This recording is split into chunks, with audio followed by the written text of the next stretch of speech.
അലൈക്കും വറഹ്മത്തുള്ളാഹി. ബിസ്മില്ലാഹി വൽഹംദുലില്ലാഹ് വസ്സലാത്തു വസ്സലാമു അലാ അഷ്റഫി റസൂലില്ലാഹ് വഅലാ ആലിഹി വഅസ്ഹാബിഹി അൽ ഫായിസീന ബിറിളല്ലാഹി അമ്മാ ബഅദ്. ശൈഖുന സൈനുൽ ഉലമ ചെറുശ്ശേരി ഉസ്താദ് അള്ളാഹു ദർജ ഉയർത്തി കൊടുക്കട്ടെ. അവരുടെ ഇൽമ് ഖബറിൽ ഒരു വെളിച്ചമായി അള്ളാഹു നൽകി അനുഗ്രഹിക്കുമാറാകട്ടെ. ബഹുമാനപ്പെട്ടവരുടെ ഫത്വയുടെ താലീം തദ്രീസിൻ്റെ രീതിശാസ്ത്രം, ഇതാണിപ്പോൾ എനിക്ക് നൽകപ്പെട്ട വിഷയം.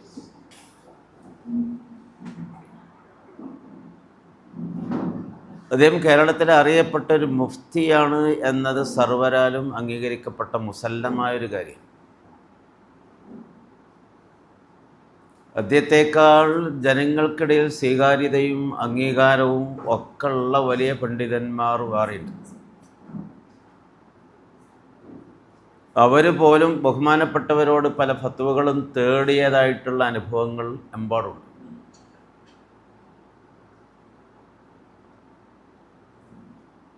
ഞാനും ഷെയ്ഖിനും ഒരിക്കൽ കാറിൽ ഇങ്ങനെ യാത്ര ചെയ്യുമ്പോൾ അതിനൊരു സനദും ബിരുദമൊക്കെ കിട്ടാനുള്ള പൂതിയായിട്ട് വെമ്പാനെ സമീപിച്ചപ്പോൾ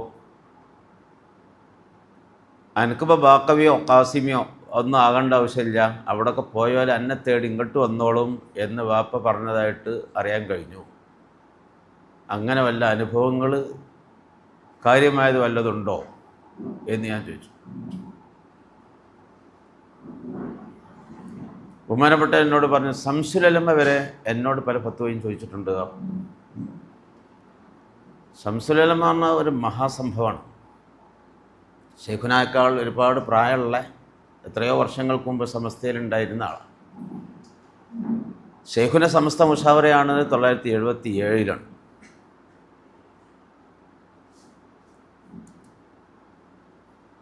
ബഹുമാനപ്പെട്ട ശംസുൽ ഉലമ പലപ്പോഴും ജൈനി മുസ്ലിയാർ ആ വിഷയത്തിൽ നിങ്ങളുടെ അഭിപ്രായം പറയൂ എന്ന് പറയാറ്. അതിൻ്റെ പുറമെ ശൈഖുന വഫാത്തായ ആ ആദ്യ വർഷത്തിലെ ആദ്യ ആണ്ട് ദിനത്തിലെ അനുസ്മരണ പരിപാടി ദാറുൽ സംഘടിപ്പിക്കപ്പെട്ടപ്പോൾ അബ്ദുസ്സമദ് പൂക്കോട്ടൂർ സാഹിബിൻ്റെ പ്രസംഗത്തിൽ കേട്ടു. അന്ന് മൂപ്പർക്ക് സമസ്ത ഫത്വ കമ്മിറ്റിയുടെ ഓഫീസ് ഡ്യൂട്ടി ഉണ്ടായിരുന്നു. അപ്പോൾ അന്ന് മുഷാവറയേക്കാളേറെ, മുഷാവറ യോഗം മാസത്തിലൊരിക്കൊക്കെ കൂടാറുള്ളൂ, ഫത്വ കമ്മിറ്റി മിക്ക ശനിയാഴ്ചകളിലും കൂടും. ഇന്നിപ്പോൾ അങ്ങനെയൊന്നും കാര്യം നടക്കാറില്ല എന്ന അറിവ്. കാരണം പൊതുജനങ്ങളുടെ ചോദ്യങ്ങൾ ഇഷ്ടം പോലെ വരാറുണ്ട്. ഏതാ ഈ ചോദ്യം? ഓരോ മഹലിലും ഖാദിയും ഖത്തീബും മുദരിസും മറ്റുള്ളവരൊക്കെ ഉണ്ട്. അവർക്കൊന്നും ഒരു എത്തുംപിടിയും കിട്ടാത്ത അവസ്ഥയിലാകുമ്പോഴാണ് എന്നാ ഫത്വ കമ്മിറ്റിക്ക് ചോദിച്ചു നോക്കുക എന്ന് വെക്കാറ്. അപ്പോൾ ഒരു പ്രശ്നകലുഷിതമായ വിഷയങ്ങളായിരിക്കും ഫത്വ കമ്മിറ്റിക്ക് വരുന്നത് എന്നർത്ഥം. നല്ല ദാമാൻ തൊട്ടാ ഓതും മുറിയോ, അതൊന്നും ഫത്വ കമ്മിറ്റിക്ക് വരില്ലല്ലോ.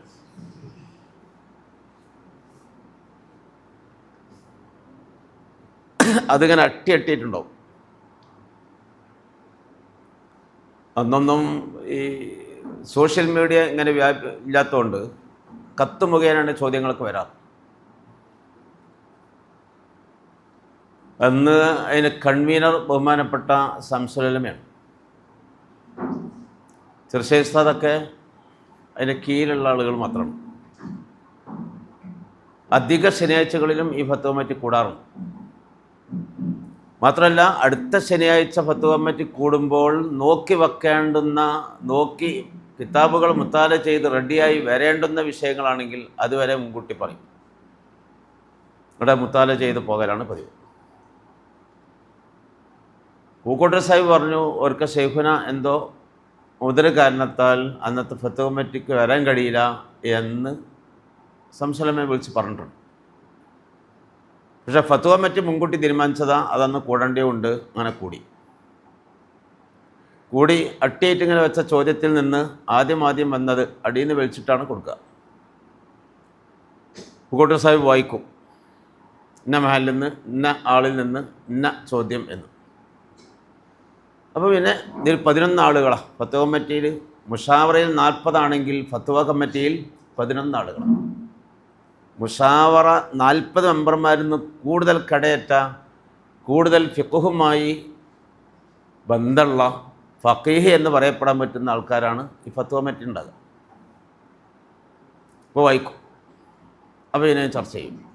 അപ്പോൾ കിതാബുകൾ ആവശ്യം വരുമ്പോൾ നോക്കേണ്ടി വന്നാൽ അവിടെ തന്നെ കിതാബുകളുണ്ട്, നോക്കും. അങ്ങനെ ഉറപ്പ് വരുത്തിയിട്ട് ഫത്വ ഉറപ്പടിച്ചിട്ട് പൂക്കോട്ടൂർ സാഹിബിനോട് എഴുതാൻ പറയും. അങ്ങനെ ഫത്വ കമ്മിറ്റിൻ്റെ ലെറ്റർ പേഡിൽ എഴുതി പാർട്ടിക്ക് ആ അഡ്രസ്സിൽ അയച്ചു കൊടുക്കലാണ് പതിവ്. അങ്ങനെ ദീൻ്റെ ഒരു ഹിദമ, അതിന് പ്രത്യേക പൈസയോ മറ്റെന്തെങ്കിലും നിബന്ധനകളോ ഒന്നുമില്ല.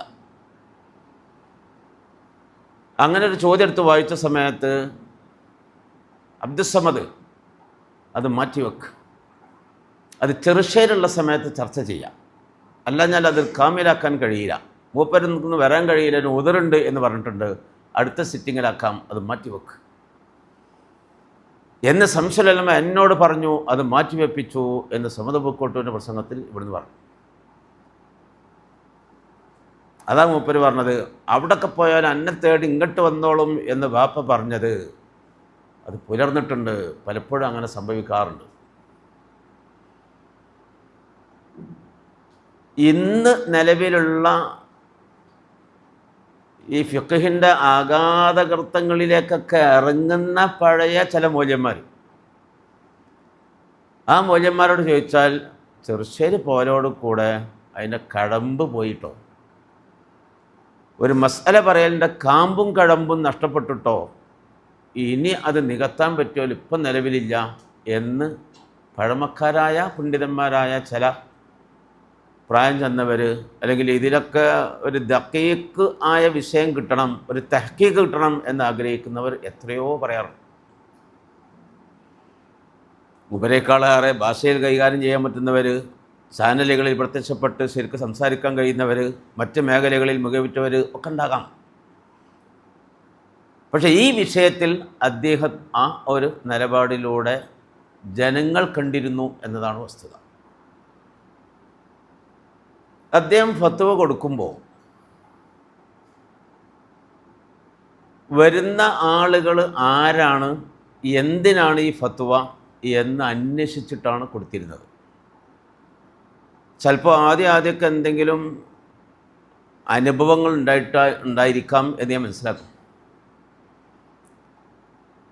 ചില ആളുകൾ പഠിക്കണം എന്ന ഉദ്ദേശത്തോടു കൂടെ ആയിരിക്കും വരിക, അതിന് പിന്നിൽ വേറെ എന്തെങ്കിലും ദുരുദ്ദേശങ്ങൾ ഉണ്ടാവും. അതുണ്ടോ ഇല്ലയെന്ന് മൂപ്പർ ഉറപ്പ് വരുത്തും.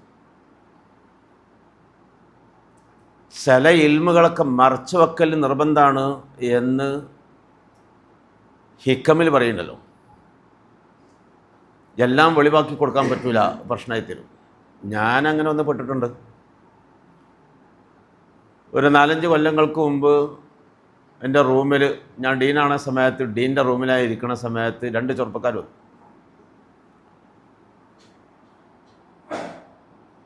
ഉസ്താദല്ലേ, കേസ് ഉസ്താദ്? ആ, ഞാൻ നിങ്ങളെ പരിപാടി ദർശന ചാനലൊക്കെ കാണലുണ്ട് കാരണമാണ് നമ്മളൊന്ന് കയറ്റേറ്റും ചെയ്തു. എന്തെങ്കിലും വന്നു വെച്ചു.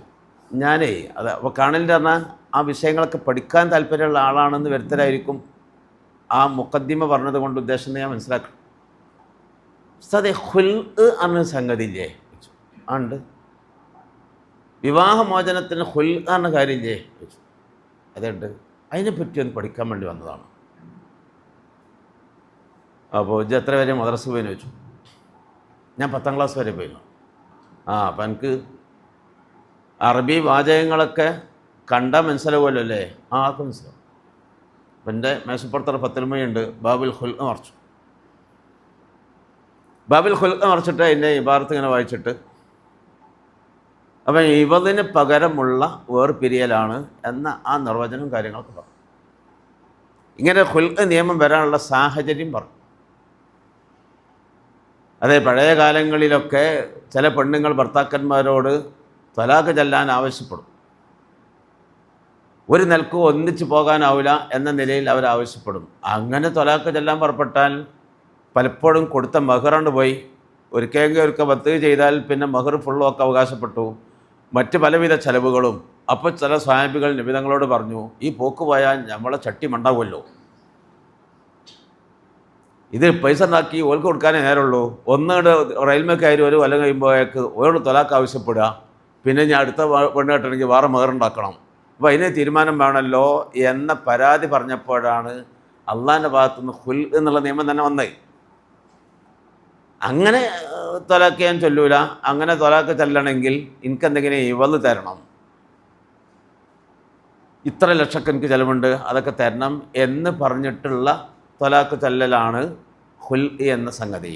അത് ഭർത്താവിൻ്റെ ഒരു ആനുകൂല്യമാണ്. അത് ബസ്തായിട്ട് ഞാൻ പറഞ്ഞു കൊടുത്തു. ഇതൊരു വൈകുന്നേര സമയത്താണ്. രാത്രി ഓൻ്റെ മഹലിൻ്റെ സെക്രട്ടറി എനിക്ക് വിളിച്ചു. അസ്സലാമു അലൈക്കും. വലൈക്കും അസ്സലാം. കേശു ഉസ്താദല്ലേ? ആ, എന്ത് വലക്കമല പണി ഉസ്താദങ്ങൾ ചെയ്ത്? അപ്പോൾ ഈ ഞാനവിടെ പലപ്പോഴും വേദന ക്ലാസ്സിലൊക്കെ പോകുന്ന സ്ഥലമാണ്. അയാൾ എനിക്ക് പരിചയമുണ്ട്. എന്താ നിങ്ങളിങ്ങനെ റൈസായിട്ട്? ഞങ്ങളൊരു വിഷയം തീരുമാനത്തിലെത്തി, ആ തീരുമാനത്തിലെത്താൻ വേണ്ടി എത്ര ദിവസത്തെ സിറ്റിങ്ങാണ് നടന്നതെന്ന് പറയാം. അത് മുഴുവൻ നിങ്ങൾ ഫത്വ ബാത്തിലയില്ലേ? ഞാൻ പറഞ്ഞു, എനിക്കൊന്നും തിരിയില്ല, നിങ്ങൾ എന്താ പറയണത്? ഞാൻ ഇവിടെ ഫത്വം കൊടുത്തിട്ടില്ല, എന്ത് നിങ്ങൾ വിഷയം പറയും. നോക്കുമ്പോൾ അപ്പോൾ അയാൾ പറഞ്ഞു, അപ്പോൾ വിഷയം എന്ന് അറിയാതെ നിങ്ങളാണ് ചെയ്യിച്ചു. എന്ത് ചെയ്യാൻ നിങ്ങളീ പറഞ്ഞത്? നിങ്ങളിപ്പോൾ എവിടെയുള്ളത്? ഞാൻ തള്ളുതയുണ്ട്. എന്നാൽ ഞങ്ങളാണ്ട് വരട്ടോ. ഒരു മണിക്കൂർ കഴിഞ്ഞപ്പോഴേക്ക് ഒരു വണ്ടി നിറയെ കുറച്ച് ആൾക്കാർ.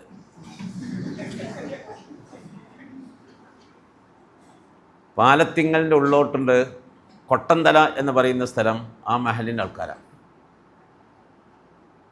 ഈ കുട്ടി കൊട്ടന്തലക്കാരനാണ്. അപ്പോൾ വിഷയം പോലും വന്നപ്പോൾ നമ്മൾ അറിയുന്നത്, അവൻ വേങ്ങരുന്നൊരു കല്യാണം കഴിച്ചിരുന്നു. ആ പെണ്ണിന് ഇവിടെ നിലനിന്ന് പോകാൻ സാധിക്കൂല എന്ന് പറഞ്ഞ് ഒരു തൊലാക്ക് ആവശ്യപ്പെടുകയാണ്. അപ്പോൾ ഇവൻ തൊലാക്കെല്ലാം തീരെ അവന് താല്പര്യമില്ല എന്ന് മാത്രമല്ല, അവനെപ്പറ്റി കേട്ട് നോക്കുമ്പോൾ ഓൻ ഗൾഫിൽ പോയി എൻ്റെ സ്വന്തം ചെലവിൽ എനിക്ക് കല്യാണം കഴിക്കണം എന്ന് വാശിയുണ്ടായിരുന്ന ഒരാളാണ്. മഹർ മാത്രമല്ല, കല്യാണ ചെലവടക്കം 30,000 ഉറുപ്പ്യം ചിലവാക്കണ്ട, ഞാൻ തന്നെ, എൻ്റെ ബാധ്യതയല്ലേ എന്ന് പറഞ്ഞിട്ട് ഓൻ ലക്ഷങ്ങൾ സമാഹരിച്ചതിൻ്റെ ശേഷമാണ് ഓൻ കല്യാണം കഴിക്കണ തന്നെ. അത്രത്തോളം താല്പര്യത്തിൽ ഈ ചിട്ടവട്ടത്തിൽ പോകണം എന്ന് വിചാരിച്ചിരുന്ന ഒരാളാണ്. കല്യാണം കഴിഞ്ഞ് ഒരു കൊല്ലമായപ്പോഴേക്ക് ഇവർക്ക് തമ്മിലെ ഓരോ പ്രശ്നങ്ങൾ. അവൾക്കാണ് പ്രശ്നം. അങ്ങനെ അവസാനം അതിന് പുറമെ വീട്ടിലുള്ള ഓരോ സാഹചര്യങ്ങളും അമ്മായിമ്മയും പ്രശ്നങ്ങളൊക്കെ ഉള്ള ഓരോ കാര്യങ്ങളുണ്ട്. അവസാനം ഓളെ പെരക്കാരോട് പറഞ്ഞു, ഒരു നിലക്കും എനിക്ക് അവിടെ സഹിക്കാൻ കഴിയില്ല, നിങ്ങൾ ഉന്തി പറഞ്ഞേക്കരുത്, അങ്ങനെ പറഞ്ഞേക്കാണ് എൻ്റെ മയ്യത്ത് കാണേണ്ടിയിരുന്നൊക്കെ പറഞ്ഞിട്ട് ബേജാറാക്കി. അതിൽ പിന്നെ പെണ്ണിൻ്റെ പാർട്ടി ആണിൻ്റെ പാർട്ടിയായിട്ട് സംസാരിച്ചു. ഇവന് തൊലാക്കിയെല്ലാം പൂതില്ല. പിന്നെ കുടുംബക്കാരും പിന്നെ മഹലിൻ്റെ ഉത്തരവാദിത്തപ്പെട്ട ആളുകളൊക്കെ പാടെ കൂടി ഇടപെട്ടിട്ട് എന്നോട് തീരെ ഒരു താല്പര്യമില്ലാത്ത പെണ്ണാണെങ്കിൽ വെറുതെ വെച്ചുകൊണ്ട് കിടന്നത് തൊലാക്കിൽ കൊടുത്താളാം എന്നും പറഞ്ഞ് പലവട്ടം ഇവനോട് പറഞ്ഞ് ശരിയായി. അവസാനം ആയിക്കോട്ടെ ഞാൻ തൊലാക്കല്ലിക്കോളാ എന്ന് പറഞ്ഞ് തൊലാക്കിൻ്റെ ഡേറ്റ് വെച്ചിടും.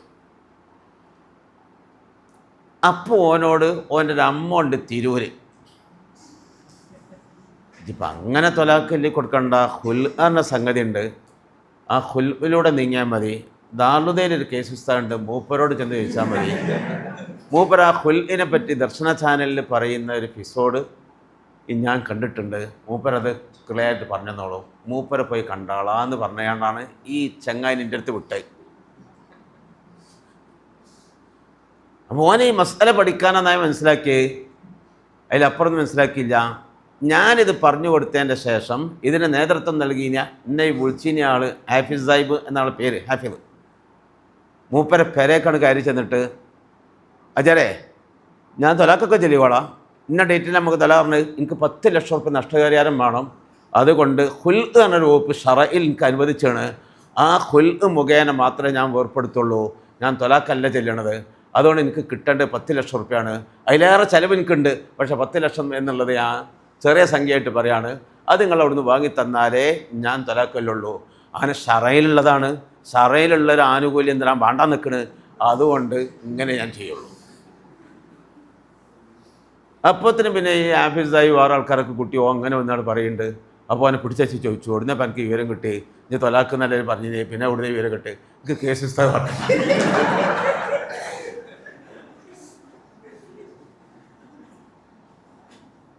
ഞാൻ ധാരണതയിൽ പോയാണ് കേസ് പുസ്തകം പറഞ്ഞതാണ്.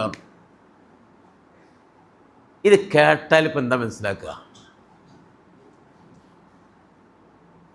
അപ്പോൾ ഓൻ എന്നോട് വന്ന് പറഞ്ഞപ്പോൾ ഇങ്ങനെ ഒരു 10 ലക്ഷം റുപ്യൊക്കെ എനിക്ക് അവകാശപ്പെടാൻ ചോദിക്കാനുള്ള അവകാശമുണ്ട്, അതൊക്കെ വാങ്ങിയിട്ട് കൊടുത്താൽ മതി എന്ന് ഞാൻ പറഞ്ഞു വിട്ടതായിരിക്കാം, അതിന് വേണമെങ്കിൽ നമ്മൾ കമ്മീഷനും പറ്റുന്നുണ്ടാകാം എന്ന് വരെ ചേർത്ത് വായിക്കുമ്പോൾ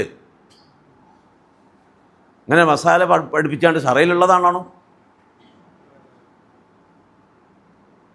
ഞാൻ പറഞ്ഞു, പൊന്നാരാജ്യന്മാരെ, ഞാൻ ഈ വിഷയം അറിയില്ല. ഓനോട് വന്ന് പഠിക്കണം എന്നുള്ള രൂപത്തിൽ ചോദിച്ചു, ഞാനത് പറഞ്ഞു കൊടുത്തു എന്നല്ലാതെ ഇങ്ങനെ വലിയൊരു കുണ്ടും കുളവും അതിൻ്റെ ഉള്ളിലുണ്ട് എന്നുള്ള വിവരം ഞാൻ അറിയില്ല. ഏതായാലും നിങ്ങൾ പറഞ്ഞ കാരണത്താലാണ് ഇങ്ങനെ കായ്ത്തുന്നത്, അതുകൊണ്ട് ഈ വിഷയത്തിൽ നിങ്ങൾ ഇടപെടണം. ഇത് അങ്ങോട്ടും ഇങ്ങോട്ടും കേസും കുൽമാലുള്ള കാര്യമാണ്. ഞാൻ അതിൽ ഇടപെട്ടാൽ പിന്നെ കട്ടക്കാലാണ്, എന്നെ കൊണ്ട് സാധിക്കും. അത് പറ്റില്ല, നിങ്ങളേതായാലും ഇടപെടണം. അപ്പോൾ തൊലാക്കിന് ഇന്ന ദിവസം നിശ്ചയിച്ചാണ് ആ പാർട്ടിനോട് 2 പാർട്ടിനോടും ദാറുലേക്ക് വരാൻ വേണ്ടി പറയാം. ഇവിടെ നിങ്ങൾക്ക് സൗകര്യമാണല്ലോ കൂടാൻ എന്നുള്ളത്. ആയിക്കോട്ടെ, എന്നാൽ കൂടാന്ന് വെച്ചു.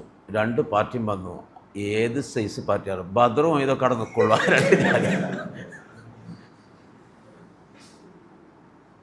2 വമ്പൻ ടീമാണ്, സാമ്പത്തികമായിട്ടും വലിയ ടീമാണ്. പിന്നെ ഓരോ തൊള്ളിയും പള്ളികളൊക്കെ ഇവിടെ ഭയങ്കര. ഇവനിത് വാശി പിടിച്ചോടുത്ത് പറഞ്ഞു. പക്ഷേ അവിടുന്ന് ഞാനാണെങ്കിൽ 10 വന്നൊന്നും പറഞ്ഞിട്ടില്ല, മറ്റേ ടീമിനെ അറിയിച്ചിട്ടൊന്നുമില്ല. ഹുൽഖാറിൻ്റെ ഒരു മസാലുണ്ട്, ആ മസാല പ്രകാരം ഞാൻ നീങ്ങാം, ഞാൻ ഓളെ വിവാഹത്തിന് നടത്തിക്കോളാം, എന്നോട് ഇഷ്ടമില്ലെങ്കിൽ ആയിക്കോട്ടെ, ഓളെ ഞാൻ ഒഴിവാക്കിക്കോളാം, ഓള് വേറെ വിവാഹം കഴിച്ച് സുഖമായിട്ട് ജീവിച്ചോട്ടെ. പക്ഷേ ഇങ്ങനെ ഷറ അനുവദിച്ചണല്ലോ. ഇങ്ങനെ പഴയ കാലത്ത് സ്വഹാബികൾക്കും ഈ പ്രശ്നം ഉണ്ടായ സമയത്താണുള്ളത് ഇങ്ങനെ നിയമം തന്നെ വന്നത്. അതുകൊണ്ട് ആ നിയമം ബാധകല്ലേ? 10 ലക്ഷം തന്നാളി. ഇവരൊരു ഉറപ്പില്ലാതെ തൊലാക്ക് എന്നുള്ള രൂപത്തിലാണ് വന്നത്. നോക്കുമ്പോൾ ഇപ്പം 10 ലക്ഷം തന്നാലേ പറ്റുള്ളൂ എന്നായി. അങ്ങോട്ടും പെരുവച്ചായി. നമ്മളപ്പം ഇന്ന് ഓഫീസിൻ്റെ ബാക്കിലുള്ള സാധാരണ കമ്മിറ്റി കൂടുന്ന മീറ്റിംഗ് ഹാളില്ലേ, അവിടെ വെച്ചിട്ട് ശബ്ദം കൂടിയപ്പോൾ ഓഫീസിൽ അന്ന് ശംസാക്കൊക്കെ ഉണ്ട്, മാനേജർ ശംസാക്ക ഉണ്ട്. ശംസാക്കാനാണ് ഞാൻ ആദ്യം പറഞ്ഞത്, കുറച്ച് ഒച്ച ഉണ്ടാകാൻ സാധ്യതയുണ്ട്, ഓവറാണെങ്കിൽ ഇടപെട്ടാണ്ടിട്ടോ. മൂപ്പര് എന്നിട്ട് മിലിറ്ററി ആണല്ലോ, ആ പട്ടാള ചിട്ട കാര്യങ്ങളൊക്കെ പറഞ്ഞു. നിങ്ങളെ അങ്ങല്ല പെരല്ല, ഇത് ദാറുതയാണ്. നിങ്ങളെ 2 കുടുംബത്തിൻ്റെ ഒരു ഹൈർ ഉദ്ദേശിച്ചിട്ട് യേശുസ്താദെ ഏറ്റെടുത്താണ്. പിന്നെ മൂപ്പരെ ഒക്കെ അവഗണിച്ചുകൊണ്ട് നിങ്ങളെ ഒച്ചിട്ടുണ്ടെങ്കിൽ ശരിയാവില്ല. മൂപ്പര് പറഞ്ഞ തീരുമാനമുണ്ട് കേട്ടാളി എന്നൊക്കെ പറഞ്ഞിട്ട് മൂപ്പര് നമ്മൾ പൊക്കി പറഞ്ഞാണ് പോയി.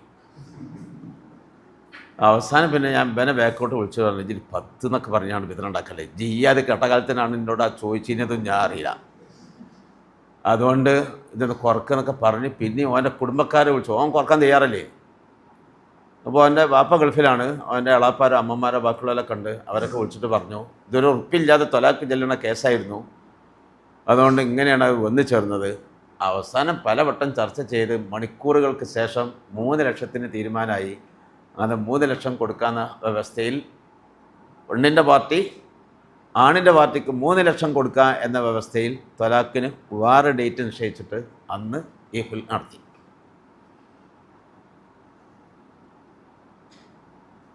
അപ്പോൾ എന്തിനാണ് എൻ്റെ ഈ അന്വേഷണം, എന്തിനാ എനിക്കൊരു ഹുൽൻ്റെ വിവരം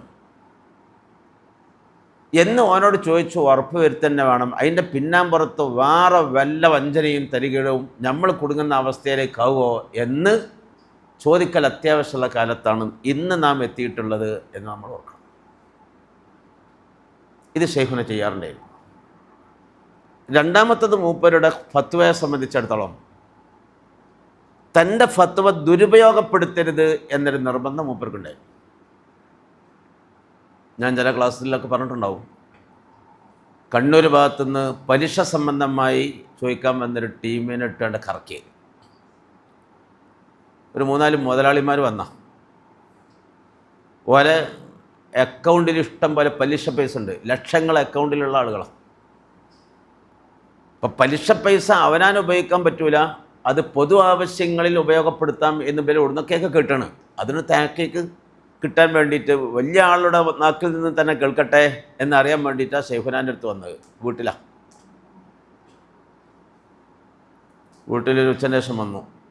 അസ്സലാമു അലൈക്കും. വലൈക്കും അസ്സലാം. ഞങ്ങളൊരു മസാല വയ്ക്കാൻ വേണ്ടി വന്ന അവസ്ഥയെ. എന്താ അത്?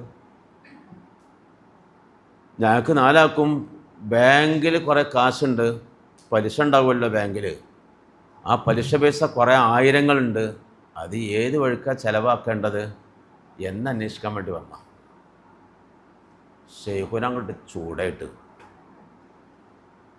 പലിശ പലിശ ഉണ്ടാവുമല്ലോന്നോ? പലിശ ഇല്ലാത്ത സൈസുള്ള അക്കൗണ്ട് ഉണ്ടല്ലോ, നിങ്ങൾ പലിശ ഉള്ള അക്കൗണ്ട് കൊണ്ടിട്ടാണ് പിന്നെ പലിശ ഉണ്ടാവുമല്ലോന്ന്. ഹറാമല്ലേ പലിശ? അതുകൊണ്ട് ഹലാലാക്കാൻ വേണ്ടിയിട്ട് എൻ്റെ അടുത്തേക്ക് നിൽക്കുക പോയിക്കൊള്ളയാണ്. പേരും ചൂടായി.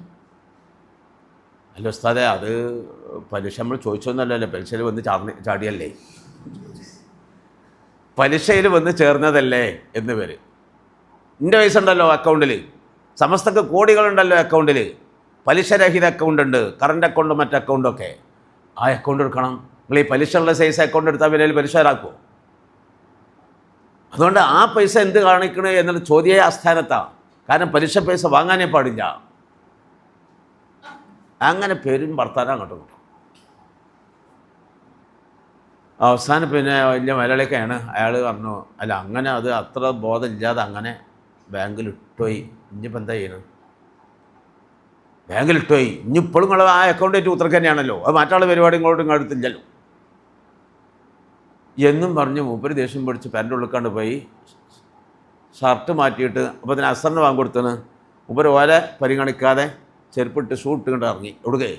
പള്ളിയേക്ക് ജമാഅത്തിന് പോകാൻ.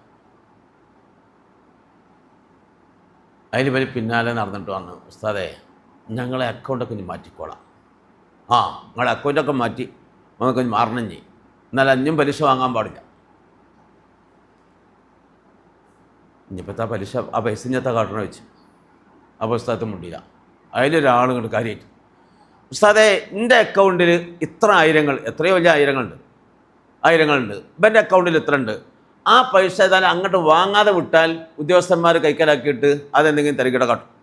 നമ്മളത് വാങ്ങിയിട്ട് തീപ്പെട്ടിക്കൊള്ളി വരുതികാണ്ട് അത് കത്തിച്ച് വെണ്ണീറാക്കുക, ഒരു കുണ്ട് കുഴിച്ചാണ്ട് അതിലിട്ടാണ്ട് മൂടെ കടലിൻ്റെ തീരത്ത് എന്നാണ്ട് കല്ല് കെട്ടിയിട്ട് കടൽ കയറിയേ എത്താ കാട്ടേണ്ടി ചോദിച്ചു.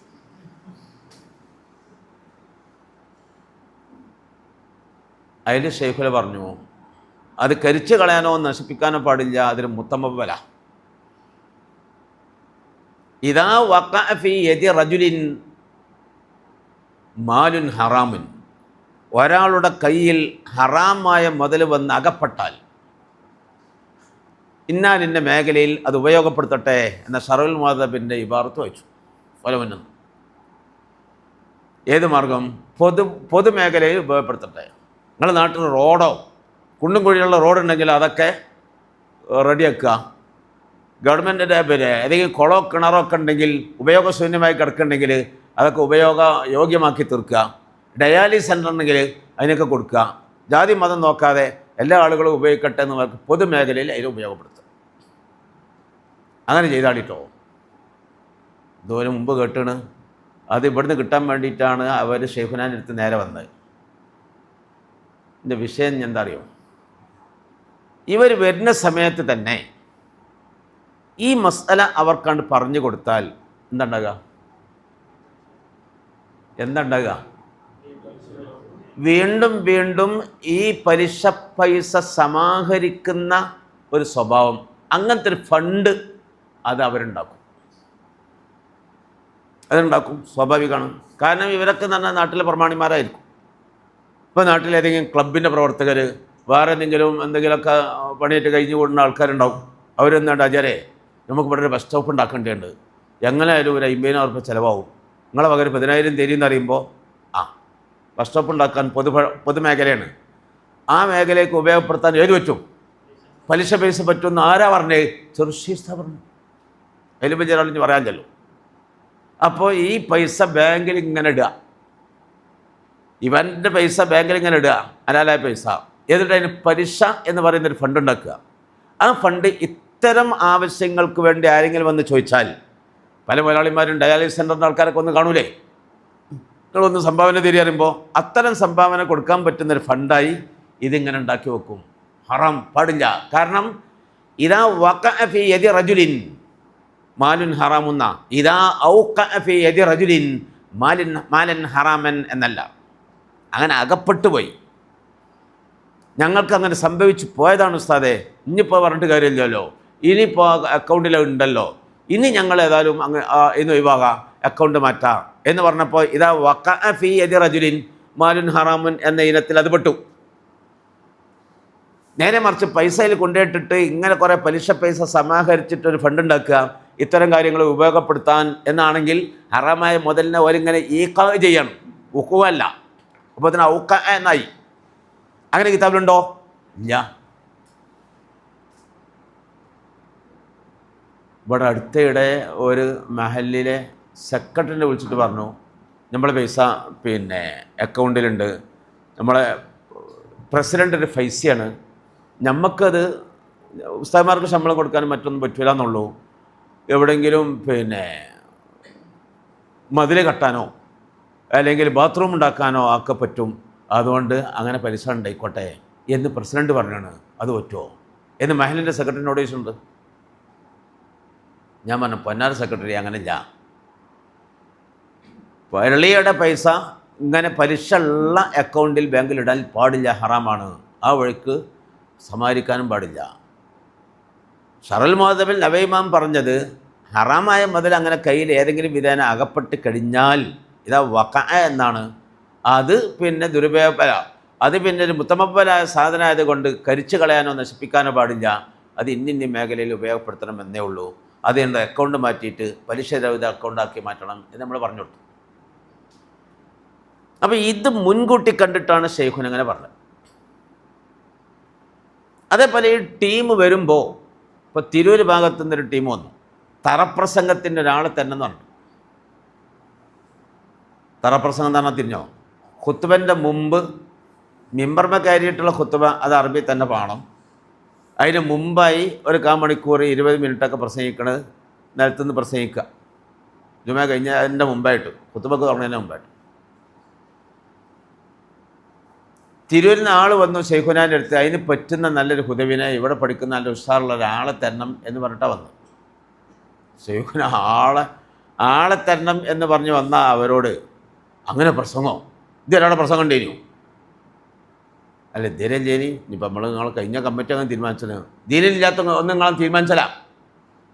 അങ്ങനെ പറ്റൂല അങ്ങനെ ചോദിക്കാണ്ട് തിരക്കാണില്ല. അത് പറ്റും നിങ്ങളാണ് തീരുമാനിച്ചാൽ, ഇങ്ങോട്ട് ആളെ തരാൻ വേണ്ടി നിങ്ങളുടെ അടുത്ത് വന്നതില്ലേ ഓല അങ്ങനെ പറയുന്നു വിചാരിച്ചിട്ടില്ല. അത് ഏത് കുറേശ്ശാണെങ്കിലും പറയേണ്ടത് മുഖത്ത് നോക്കി പറയും. ഒരു വലിയ മലയാളിമാരാണ്, താപ്പന്മാരാണ്, അതൊന്നുമില്ല. അതിന് പറ്റുന്ന ഒരാളെ തരി എന്ന് പറഞ്ഞാൽ വരുന്നത്. ആളെ തരണമെങ്കിൽ ആ പണി പറ്റൂല എന്ന് ആദ്യം തീരുമാനിക്കണ്ടേ. ആ സമയം അങ്ങനെ പ്രസംഗിക്കണ ആരല്ലല്ലോ. ആ സമയം അൽക്കഫ് ഓതനായാലാ, മുത്തനബിന് സലാത്തെല്ലണ ആരാ. ജുമാക്ക് ബാങ്ക് കൊടുത്ത് സുന്നത്തസ്കാരം കഴിഞ്ഞ് പിന്നെ ഖുത്ബ തുടങ്ങുന്നത് വരെയുള്ള നേരം ഉണ്ട് എങ്കിൽ അവിടെ അൽക്കഫ് ഓതാത്തിൽ ഓതട്ടെ, സ്വലാത്ത് ചൊല്ലിയാലും പിന്നെയും ചൊല്ലട്ടെ.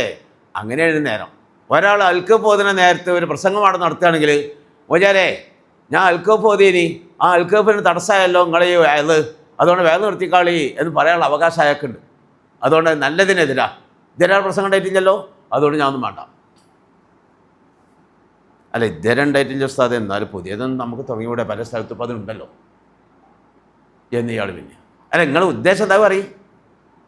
നിങ്ങൾ എന്താ പ്രസംഗം തുടങ്ങേണ്ട ഉദ്ദേശം? അല്ല, ആൾക്കാർക്ക് എന്തെങ്കിലുമൊക്കെ പഠിക്കാൻ എന്തെങ്കിലുമൊക്കെ ഒന്ന് പറഞ്ഞു കൊടുക്കണ്ടേ?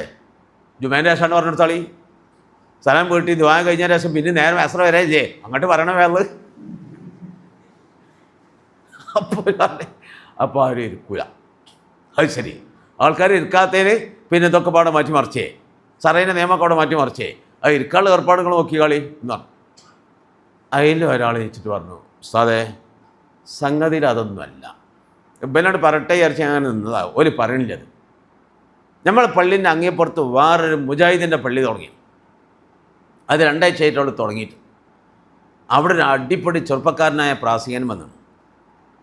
ഉദ്ഘാടനം കഴിഞ്ഞ് 2 ആഴ്ച കഴിഞ്ഞിട്ടുള്ളൂ. അപ്പോഴേക്ക് തന്നെ നമ്മളെ മേഖലയിലെ ചില ചെറുപ്പക്കാർ നല്ല പ്രസംഗമാണ്, നമ്മളവിടെ പോവുക എന്ന് പറഞ്ഞിട്ട് കുറച്ച് ചെറുപ്പക്കാർ കഴിഞ്ഞ വെള്ളിയാഴ്ചയൊക്കെ പോയിന്ന് അറിഞ്ഞു. ഈ പോക്ക് പോയാൽ നമ്മളെ ചെറുപ്പക്കാർ ജുമയ്ക്ക് അവിടെ പോയി അവസാനം വഹാബിയാകുമോ എന്നുള്ളൊരു ബേജാറുണ്ട്. അപ്പോൾ അതിനൊക്കെ കടത്തി വെട്ടുന്ന രൂപത്തിലുള്ളൊരു പ്രസംഗം ഇവിടുന്ന് നമ്മൾ ഉസ്താദ് തന്നെ നടത്തിയാൽ ആ പോക്കിന് തടയിടാൻ പറ്റും എന്നുള്ളതാണ് അന്നത്തെ ചർച്ചയിൽ. പല ചർച്ചകൾ നടന്നതിൽ ഒരു ചർച്ച അതാണ്.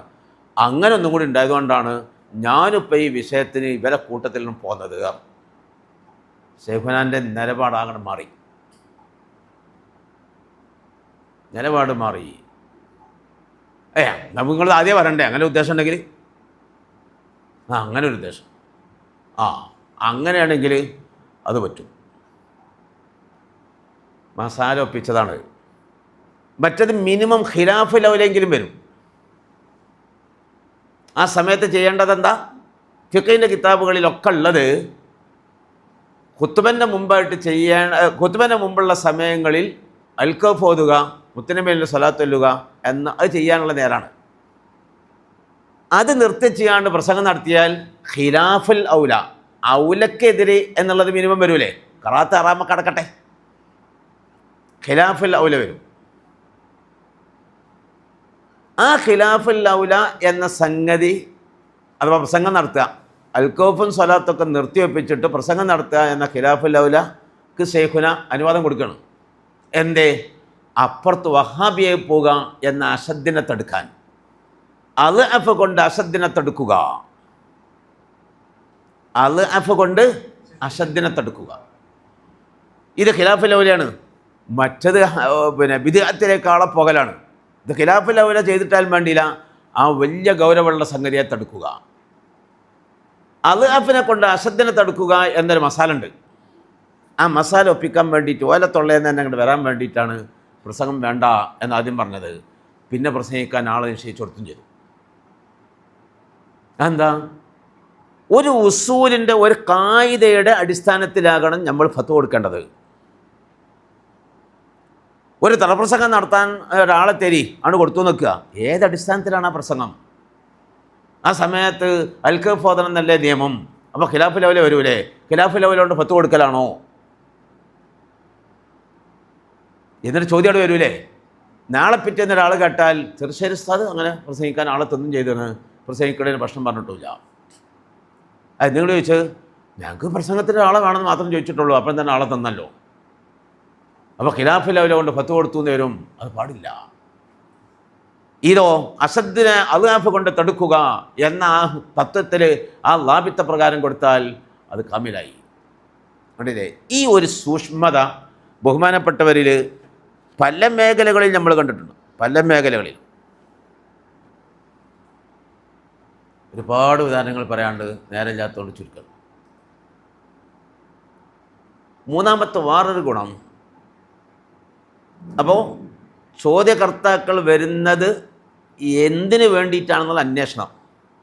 രണ്ടാമത് എൻ്റെ ഫത്വ ദുരുപയോഗപ്പെടുത്തരുത് എന്ന കാഴ്ചപ്പാട്. മൂന്നാമത് ചോദ്യം എഴുതി വാങ്ങുക എന്നൊരു സൂക്ഷ്മത. എഴുതി വാങ്ങാതെ ഫത്വ എഴുതി കൊടുത്താൽ, ചോദ്യം അവരിന്ന് എഴുതി വാങ്ങാതെ ഫത്വ കൊടുത്താൽ, ഒരു നാളെ പിറ്റേന്ന് ആ ചോദ്യം മാറ്റിമറിച്ചുകൊണ്ട് പറഞ്ഞു തരും.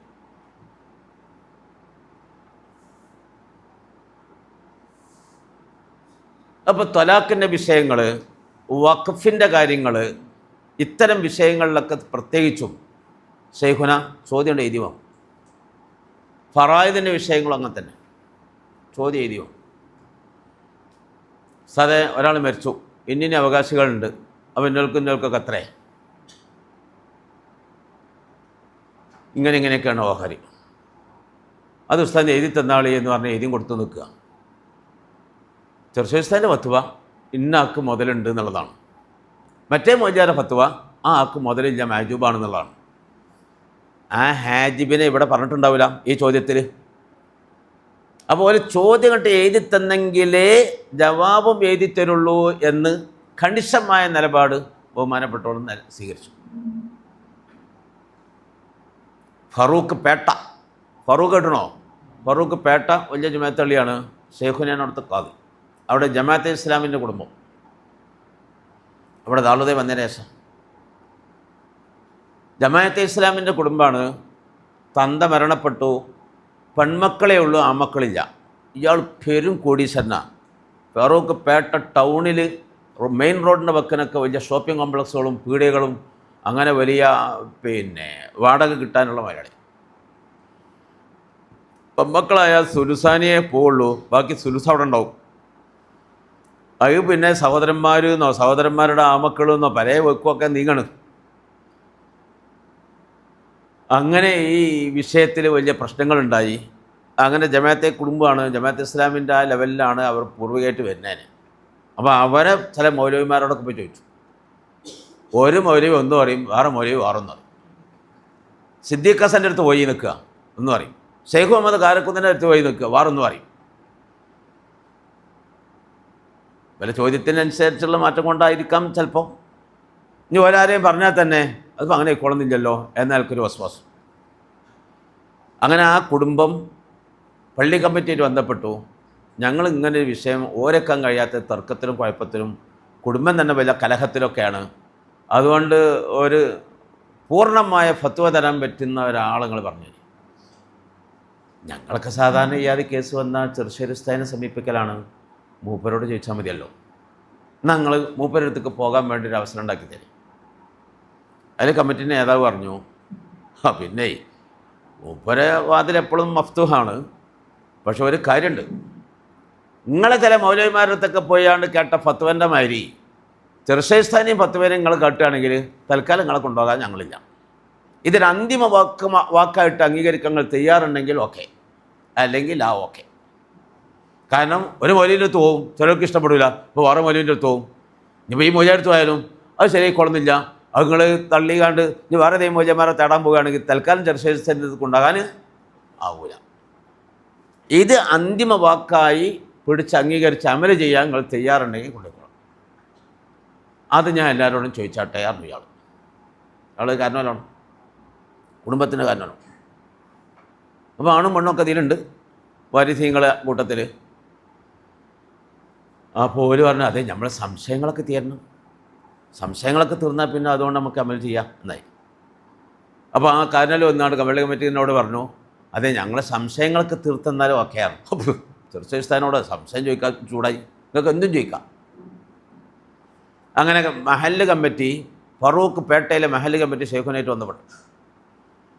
അപ്പോൾ എന്നോട്ടെ വന്നോട്ടെ.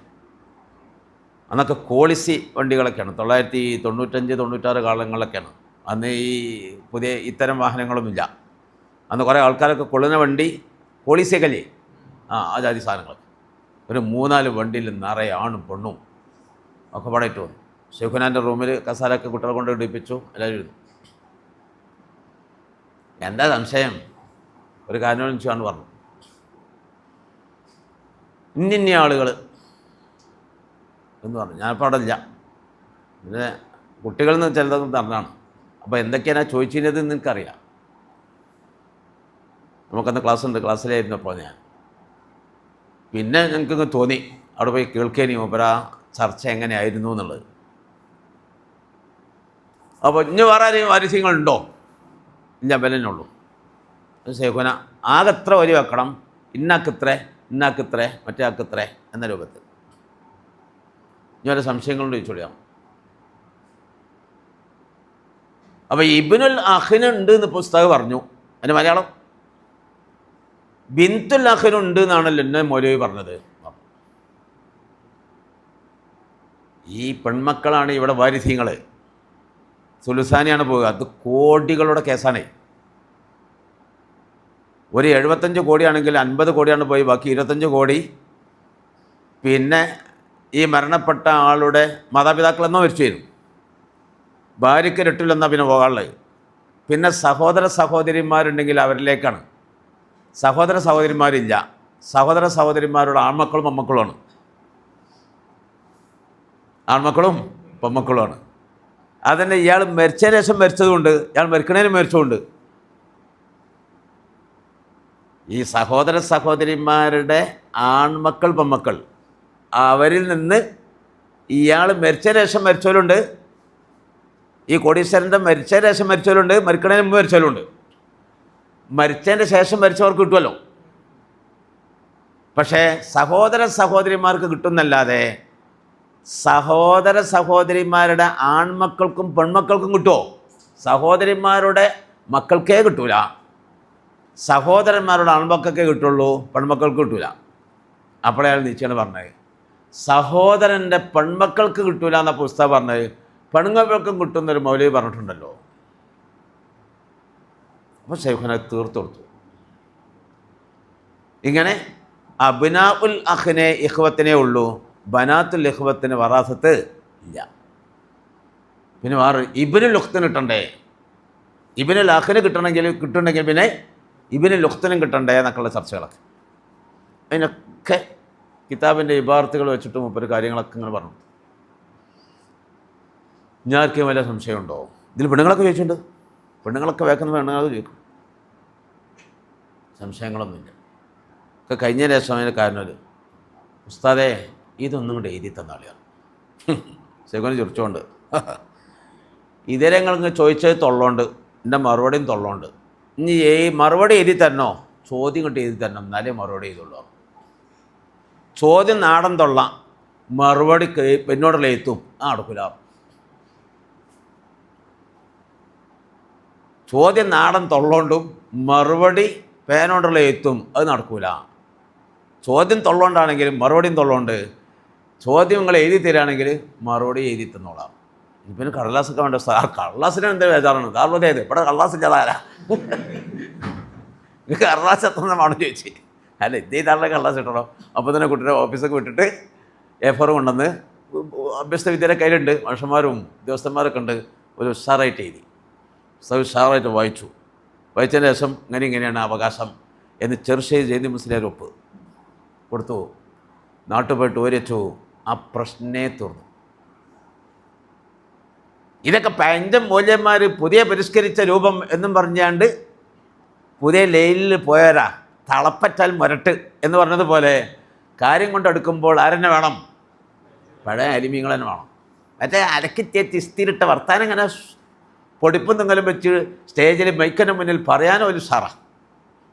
ഈ ജാതി വിഷയത്തിന് ഇരുത്തം തന്ന പണ്ഡിതന്മാർ തന്നെ വേണം എന്നായി. അവിടെ എഴുതി കൊടുക്കുന്നത് കൊണ്ടാണ്, ചോദ്യം കണ്ട് എഴുതി വാങ്ങിയിട്ടാണ് മൂപ്പരത് മറുപടി പറഞ്ഞു കൊടുത്തത് എന്നർത്ഥം. മറുപടി എഴുതി കൊടുത്തത്. ഈ മാർഗം സ്വീകരിക്കണം. പിന്നെ വേറൊരു പ്രത്യേകത, സാധാരണക്കാർക്ക് അതിൻ്റെ തെളിവ് എഴുതി കൊടുക്കാറില്ല.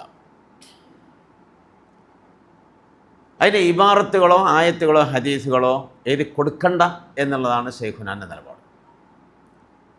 ഒരിക്കലും ആവശ്യമില്ല, ഇതിനാ വെറുതെ കൊടുക്കണം. ആവശ്യം നിറവേറണം, അത്രേ ഉള്ളൂ.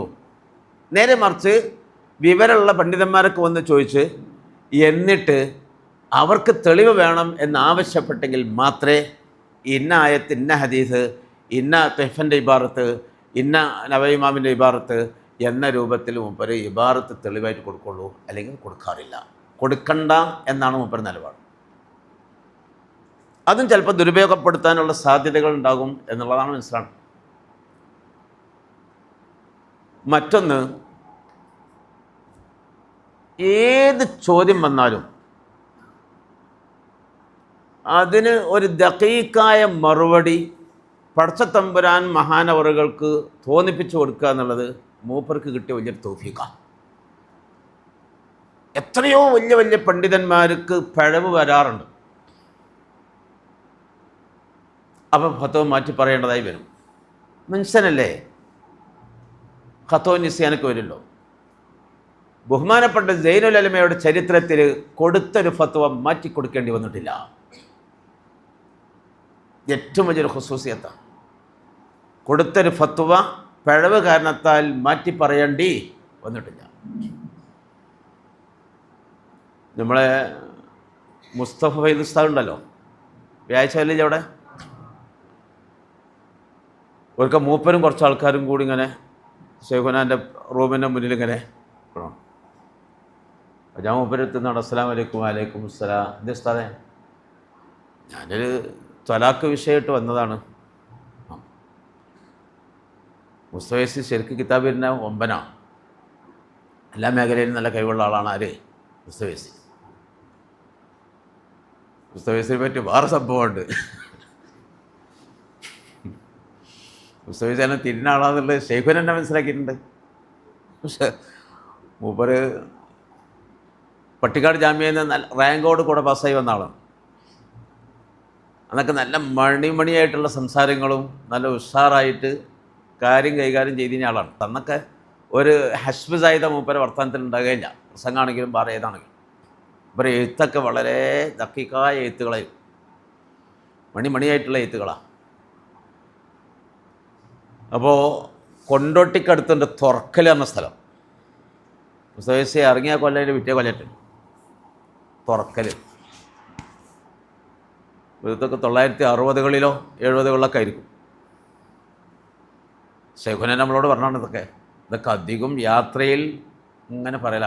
യാത്രയിൽ ഉറങ്ങൂലല്ലോ, അധികം ഉറങ്ങൂല. ഒരാളുണ്ടായി തീരെ ഉറങ്ങൂല, ബാക്കിലേ ഇരിക്കുക.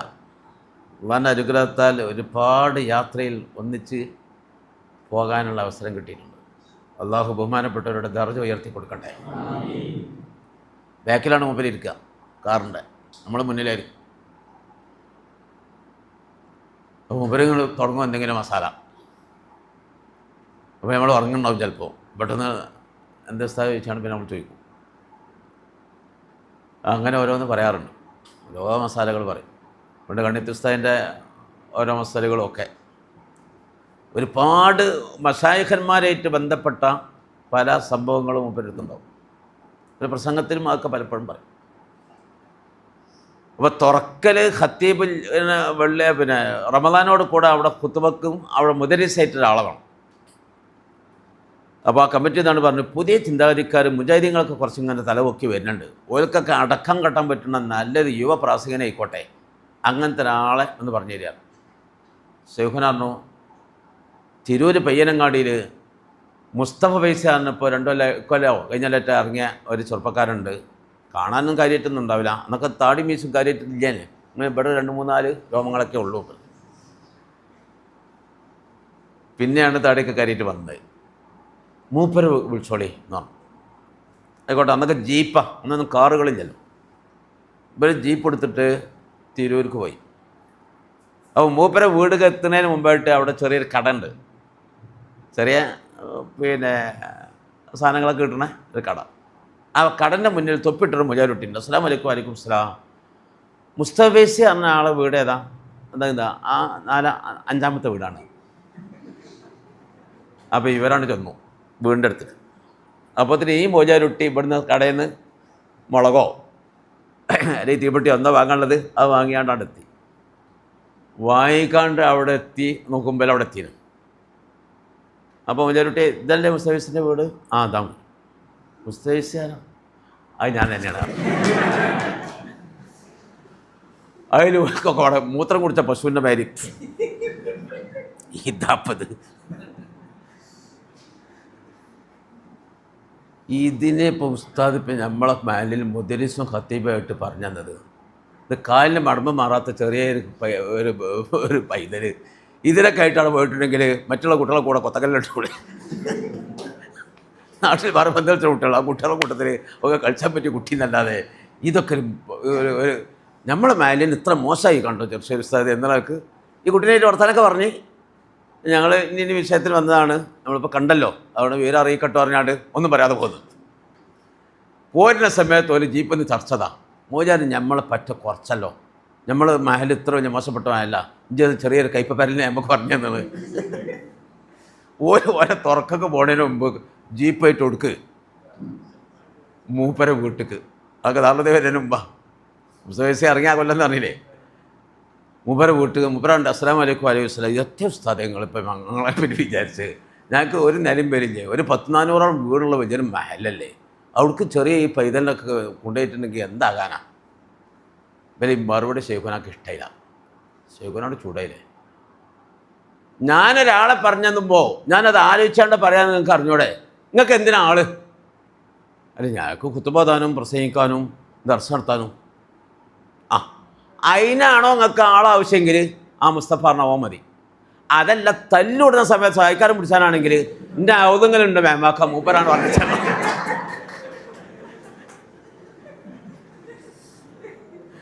എൻ്റെ പള്ളിൻ്റെ ഔദങ്ങളിൽ എപ്പോഴും കുത്തിരക്കണ്ട മേമാക്കുണ്ട് ആണ് പറഞ്ഞു തരാം.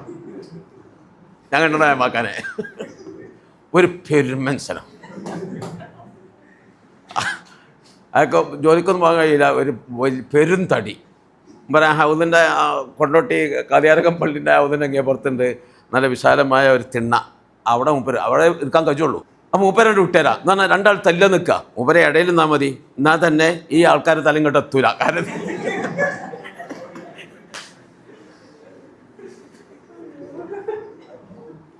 രണ്ടാൾക്കാർ തല്ലിടുമ്പോൾ അതിൻ്റെ ഇടയിൽ അങ്ങോട്ടും ഇങ്ങോട്ടും ആക്കാൻ വേണ്ടിയിട്ട് ആൾ എന്നാണ് സഹിക്കാരം പിടിക്കാന്ന് നമ്മളായാലും പറയല്. അപ്പോൾ ഈ മൂപ്പരെ ഇടയിൽ നിന്നിട്ടുണ്ടെങ്കിൽ ഈ തല്ലുണ്ടാവില്ല. അമ്മ കൊത്തില്ല. അത്രയും വീതിയും വിസ്താരമുള്ള മനസ്സിലാണ്. അപ്പോൾ തല്ലിടുമ്പോൾ സഹിക്കാരം പിടിച്ചാനാണെങ്കിൽ മേമാക്കാനാണ് വിടുക. കുത്തുപാതാനം പ്രസംഗിക്കാനും ദർശനത്താനാണെങ്കിൽ മുസ്തഫ വരിക. അന്തസ്ഥാനങ്ങൾ അങ്ങനെ പറഞ്ഞു. ഓനെ പറ്റി എനിക്കറിയാം. എന്നാൽ പിന്നെ ഒക്കെ പഠിത്തിന് വെച്ചാൽ മൂപ്പരോടനെ വരാൻ പറയാം. അടുത്ത വെള്ളിയാഴ്ച വരാൻ പറഞ്ഞു. കുത്തിബിയും പ്രസംഗം അങ്ങനെ കെണിയേറ്റു. ഞങ്ങൾക്ക് മുമ്പറിന് ഒരോ പറഞ്ഞു. അങ്ങനെ കുറേ വർഷം അവിടെ നിന്നു ഖത്തീബായിട്ടും മദ്രസയായിട്ട്. ആ കാലത്താണ് മൂപ്പർ പലതും എഴുതിയതും കൂടുതൽ ശോഭിച്ചതൊക്കെ. വൈദ്യമാല വ്യാഖ്യാനമൊക്കെ ഉണ്ടല്ലോ, അതൊക്കെ അവിടുന്ന് ശരിക്കും മൂപ്പർ കസർത്തിയാണ്.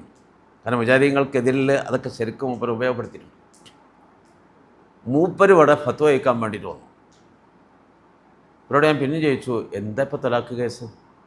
അത് ആ ആളെ ആ തുണിച്ചാരിക്കണോണ്ടല്ലേ അവൻ്റെ പെണ്ണുങ്ങൾ 3 തലാക്കും ചൊല്ലിയതാണ്. അപ്പോൾ ഞാൻ മുസ്തഫീസിനോട് ചോദിച്ചു, 3 തലാക്കും ചൊല്ലിയാൽ 3 തലാക്കും ആവൂലേ? അതിപ്പോൾ ഇപ്പം നിങ്ങൾ ശൈഖുനോട് ചോദിക്കേണ്ട ആവശ്യമുണ്ടോ? അപ്പോൾ എല്ലാവർക്കും ബദീയായ കാര്യമല്ലേ? അവനോടാണ് കേസ് അതിൻ്റെ പിന്നാലെ കൂടാണല്ലോ. അതിൻ്റെ പിന്നിൽ വേറൊരു വിഷയൻ്റെ കേസ് ചെയ്യാറുണ്ട്. എന്താ വെച്ചു? അതെ, അതുകൊണ്ട് ഞാൻ ഇങ്ങോട്ട് കൊണ്ടുവന്നതാണ്. അപ്പോൾ ശൈഖുന ക്ലാസ്സിലാണ് ബെല്ലടിച്ചിട്ട് ഇങ്ങോട്ട് ഇറങ്ങിയിട്ടില്ല. അപ്പോൾ ഇറങ്ങാൻ വേണ്ടി കാത്തിരിക്കണം. എന്നോട് പറഞ്ഞു, ഓൻ പിരാന്തനായിരുന്നു, മജ്നൂനായിരുന്നു. അങ്ങനെ കോഴിക്കോട് കുതിരവട്ടം ആശുപത്രിയിൽ നിന്ന് ചികിത്സയായിരുന്നു. മജ്നൂൻ്റെ തൊലാക്ക് സംഭവിക്കില്ല എന്നുണ്ടല്ലോ. അസമയത്തൊന്നും തൊലാക്കൊന്നും ആയിട്ടില്ല. ആ തൊലാകല അതൊക്കെ സുഖമായി നാട്ടിൽ വന്നു. നാട്ടിൽ വന്ന് ഇപ്പോൾ ചില ജോലിക്കൊക്കെ പോവും, പള്ളിയിലൊക്കെ വരാറുണ്ട്. അതിൻ്റെ ഇടയിൽ അവൻ്റെ പെണ്ണുങ്ങളായിട്ട് ഭയങ്കര കസറായിട്ട് അതിൻ്റെ 33 തൊലാക്കും ഞാൻ ചൊല്ലിക്കുരിപ്പേ. തൊലാക്ക് ഒന്നായിട്ട് ചൊല്ലലേഞ്ഞ്. അങ്ങനെ പ്രശ്നമായി. നാട്ടുകാരൊക്കെ ഇപ്പോൾ അതറിഞ്ഞു. അങ്ങനെ ചിലർ പിന്നെ പുഴയുടെ കൊലയുമ്പൊന്നും പള്ളിയിൽ നിന്നൊക്കെ ഓരോ ചർച്ച. തൊലാക്ക് 3 നടന്നില്ലേ? 33 പറഞ്ഞാൽ 3 ഏതായാലും ആവുമല്ലോ. അതുകൊണ്ട് തൊലാക്ക് 3 നടന്നില്ലേ? പിന്നെ അങ്ങനെ ഓരോ ഒന്നിച്ച് ജീവിക്കൽ. അപ്പോൾ അത് മാറ്റണ്ടേ? അത് വേറെ ചിലർ ഓൻ്റെ പിരാന്ത് ഇപ്പോഴും മാറിയില്ലാനോ. ഓൻ ഇപ്പോഴും പിരാന്തനാ. ഓനെ കണ്ണുമുറും കണ്ടാൽ തിന്നോടെ. പിരാന്തന്മാരെ കണ്ണുമുറാണല്ലോ. അപ്പോൾ ഓൻ ജോലിക്കൊക്കെ പോകണില്ലേ? ജോലിക്ക് പോകണമെങ്കിൽ പിരാന്തന്മാരെന്നല്ല ജോലിയായിട്ട് നിന്ന് കൂട്ടണമെന്നല്ലാതെ. ഇങ്ങനെ ചുരുക്കി പറഞ്ഞാൽ ഓന് പിരാന്ത് ഉണ്ട് എന്നില്ലാന്നു. കിതാബിൽ എന്തുണ്ട്? മജ്നൂനിൻ്റെ തൊലാക്ക് വാക്കിയല്ല എന്നുണ്ട്. ഇവൻ മജ്നൂനാണോ അല്ലേ? അത് കിതാബിലുണ്ടോ? ഇല്ലല്ലോ. ഇവൻ മജ്നൂനാണോ അല്ലേ? അത് കിതാബിലില്ലല്ലോ. മജ്നൂൻ്റെ തൊലാക്ക് സംഭവിക്കൂല എന്നുണ്ട്.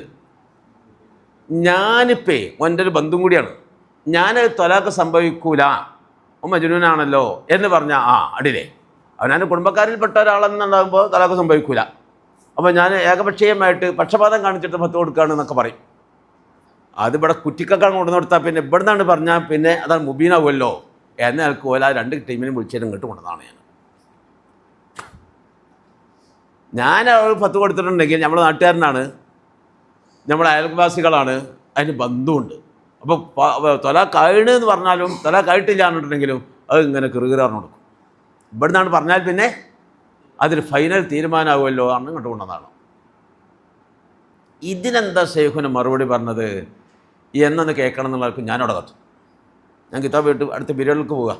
മുതൽ ശൈഖുന വന്നു, റൂമ് കയറി പുസ്തകസ് ബലിയിട്ടാൻ ചെന്നു. എന്തിപ്പോൾ അത് ഓൻ്റെ പെണ്ണുങ്ങളെ 3 തലാക്കലിനും ചെറിയ കേസാണ്. അപ്പോൾ എന്തേ ഇപ്പോൾ നിങ്ങൾക്കവിടെ പറഞ്ഞാൽ പോരാ. പിന്നെ എന്തേ അത് വന്ന് കുറഞ്ഞ ജുനൂനും കാര്യങ്ങളൊക്കെ ഉണ്ടായിരുന്നു. ഇപ്പോൾ ജുനൂനുണ്ടോ ഇല്ല എന്നൊക്കെ ഉള്ളൊരു വർത്തമാനം ഉണ്ട്. ഈ സമയത്താണ് ഇപ്പോൾ ത്വലാഖ് നടന്നത്. എന്താ എൻ്റെ പേര്? എന്നതാ അബ്ദുൽ ഹമീദ്. വാ ഇവിടെ ഇരിക്കും.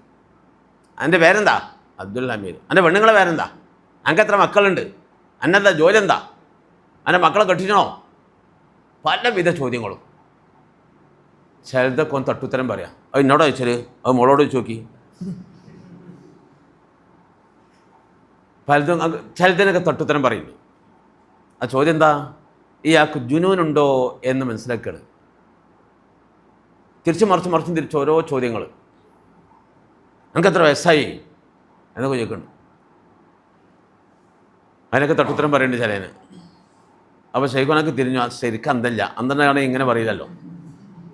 ശൈഖുന ചോദിച്ചു, പിന്നെ ഒടുതെ ചികിത്സിച്ചില്ലേ? കുതിരാട്ടത്തിന്നേനി. അതേ കുതിരാട്ടത്തിൽ കൊണ്ടുപോകാം. ഇപ്പോൾ ആ കൈ കൊണ്ട് ഇങ്ങനെ ഇഷാർത്താക്കി എൻ്റെ കണ്ണ് കാണാം. അതേ കുതിരാട്ടത്തിൽ കൊണ്ടുപോകാം. ഇങ്ങോട്ട് അവിടെ കൊണ്ടുപോയിട്ട് 2 ആദിലീങ്ങളായ തൊബീബിനെ കൊണ്ട് പരിശോധിപ്പിക്കുക. അവരെ സർട്ടിഫിക്കറ്റ് ആയിട്ട് വരി. അപ്പം പറയാം ത്വലാഖ് ആവൂലേ എന്നുള്ളത്. ഓലെ വണ്ടി നേരെ വിട്ടു. തിരൂർക്കല്ല, എവിടേക്ക്? കുതിരാട്ടത്തിൽ കൊണ്ടുപോയി അവിടുന്ന് ചികിത്സിച്ചിരുന്ന ഡോക്ടർമാരിൽ നിന്ന് പ്രമുഖരായ 2 ആളുകളെ കൊണ്ട് ചികിത്സിപ്പിച്ചു. അവർ റിസൾട്ട് തന്നു. 56% ജുനൂനാണ്, 44 ഇഫാഖത്തുള്ളൂ. അത് കൃത്യമായ രേഖപ്പ് കിട്ടുമല്ലോ. 56% ജുനൂനാണ്. സർട്ടിഫിക്കറ്റ് ആയിട്ട് ഷെയ്ഖുനാൻ്റെ അടുത്ത് വന്നു, കൊടുത്തു. ത്വലാഖ് സംഭവിച്ചിട്ടില്ല. എല്ലാത്തിലും അത്ഭുതം. ആദിലായ 2 ത്വബീബിൻ്റെ അഭിപ്രായത്തിനനുസരിച്ചാണ് അവിടെ നീങ്ങേണ്ടത് എന്നാണ് അവിടുത്തെ മസാല. ആ മസാല ഓർമ്മ വരണ്ടേ? ഇപ്പം ഇനി മജ്നൂനാണോ അല്ലേ? പിന്നെ ഈ വസ്വാസാണ് നമുക്ക് വരിക. അപ്പം മജ്നൂനാണോ അല്ലേ? നമ്മളെന്തിനു ബേജാറാണ്? അത് തീരുമാനിക്കില്ല നമ്മളല്ല. ആരാ? ത്വബീബാണ്. കാരണം മജ്നൂൻ്റെ ത്വലാഖ് സംഭവിക്കൂല എന്നാ ഫിഖിൻ്റെ കിതാബിലുള്ളൂ. ഇവൻ മജ്നൂനാണോ അല്ലേ എന്ന് ഫിഖിൻ്റെ കിതാബിലില്ല. അത് തീരുമാനിക്കൽ നമ്മളും അല്ല, മറിച്ച് അത് അതിൻ്റെ ഡോക്ടർമാരാണ്. ഓരോ റിസൾട്ട് ഇട്ടട്ടെ.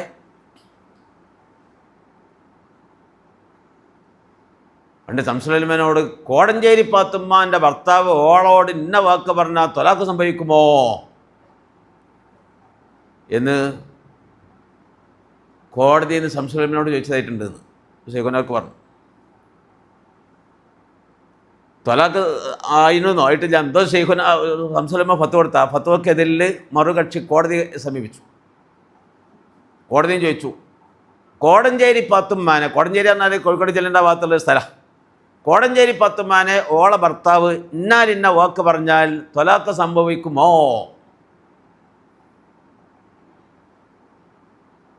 ശംസുലൈമാന് മറുപടി, ഒരാൾ തൻ്റെ ഭാര്യയോട് ഇന്ന വാക്ക് പറഞ്ഞാൽ ത്വലാഖ് സംഭവിക്കും എന്ന് ഇന്ന പ്രമാണത്തിലുണ്ട്. ആ ഒരാൾ തൻ്റെ ഭാര്യയെ എന്ന് പറഞ്ഞതിൽ കോടഞ്ചേരി പാത്തുമ്മയും ഓള ഭർത്താവും പെടുന്നതാണ്. എന്നല്ലാതെ ബാബുൽ കോടഞ്ചേരി അങ്ങനെ ബാബുണ്ടാവില്ല.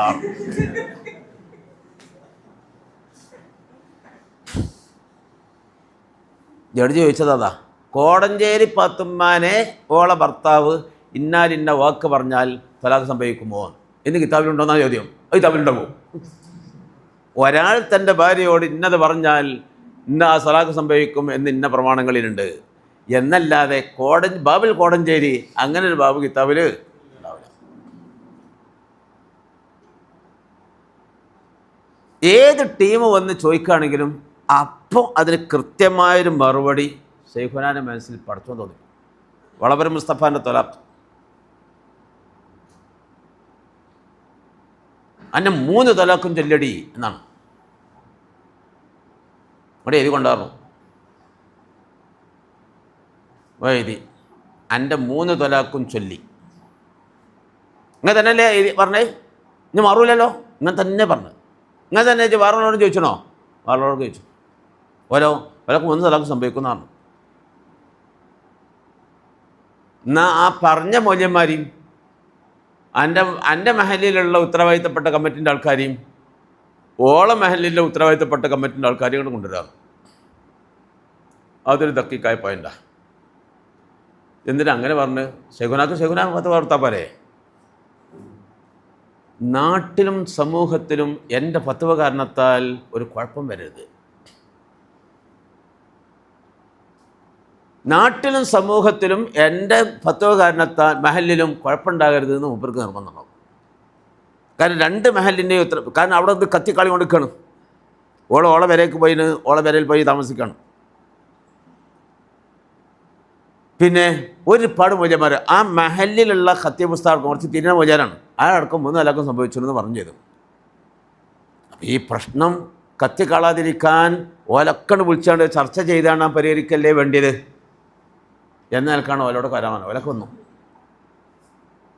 വന്നു ശൈഖുന എഴുതി കൊടുത്തതിന് സാധനം എടുത്തു.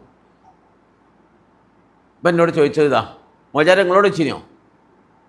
ആ, ഓരോ ചോദ്യം എന്നോട് ചോദിച്ചതാ, നിങ്ങളോട് ചോദിച്ചിന്? എന്നോടും ചോദിച്ചാൽ തന്നെയാണ്. നിങ്ങളെന്താ പറഞ്ഞത്? ഞാൻ 3 നിലക്ക് സംഭവിക്കുന്ന പറഞ്ഞത്. നിങ്ങളോ? എനിക്കറിയില്ല എന്നാ ഞാൻ പറഞ്ഞു. നിങ്ങളോ? എനിക്കത് ഉറപ്പില്ല, തൊലാക്ക് സംഭവിക്കുന്ന ഞാൻ മനസ്സിലാണ്. ഇനി വല്ല ഇളവുണ്ടെങ്കിൽ ചെറുശേസ്ഥാനം ചെന്ന് പോയി കണ്ടാളാ എന്ന് പറഞ്ഞിട്ട് ഞാൻ അവനെ അങ്ങോട്ട് വിട്ടുക. ഒരു മൂല്യം മഹലിൻ്റെ ഉത്തരവാദിത്തപ്പെട്ട ആൾക്കാരൊക്കെ ഉണ്ട്. അവരോടൊക്കെ ചോദിച്ചു, നിങ്ങൾ ഇതിൽ ഇടപെട്ടണോ? ഇതിന് മസാലൻ്റെ ഉസ്താദെ ഞങ്ങൾക്ക് എന്ത് ഇടപെടാനാ എന്ന് പോലും. ബലക്കപാട് മുന്നിന്ന് ശൈഖുന ഒറ്റ പറച്ചിൽ, തൊലാക്കൊന്നും സംഭവിച്ചിട്ടില്ല. എന്താ? ഞാൻ എന്നില്ല, കർത്താവില്ലാതെ എന്ത് ക്രിയേ? ഞാൻ തൊലാക്ക് ചൊല്ലി തൊല്ലക്കുത്തു എന്ന് വേണം. ഇത് തൊലാക്ക് ചൊല്ലി എന്നേ ഉള്ളൂ, എന്നില്ല, ഞാൻ എന്നില്ല. അതുകൊണ്ട് തൊലാക്ക് സംഭവിച്ചിട്ടില്ല.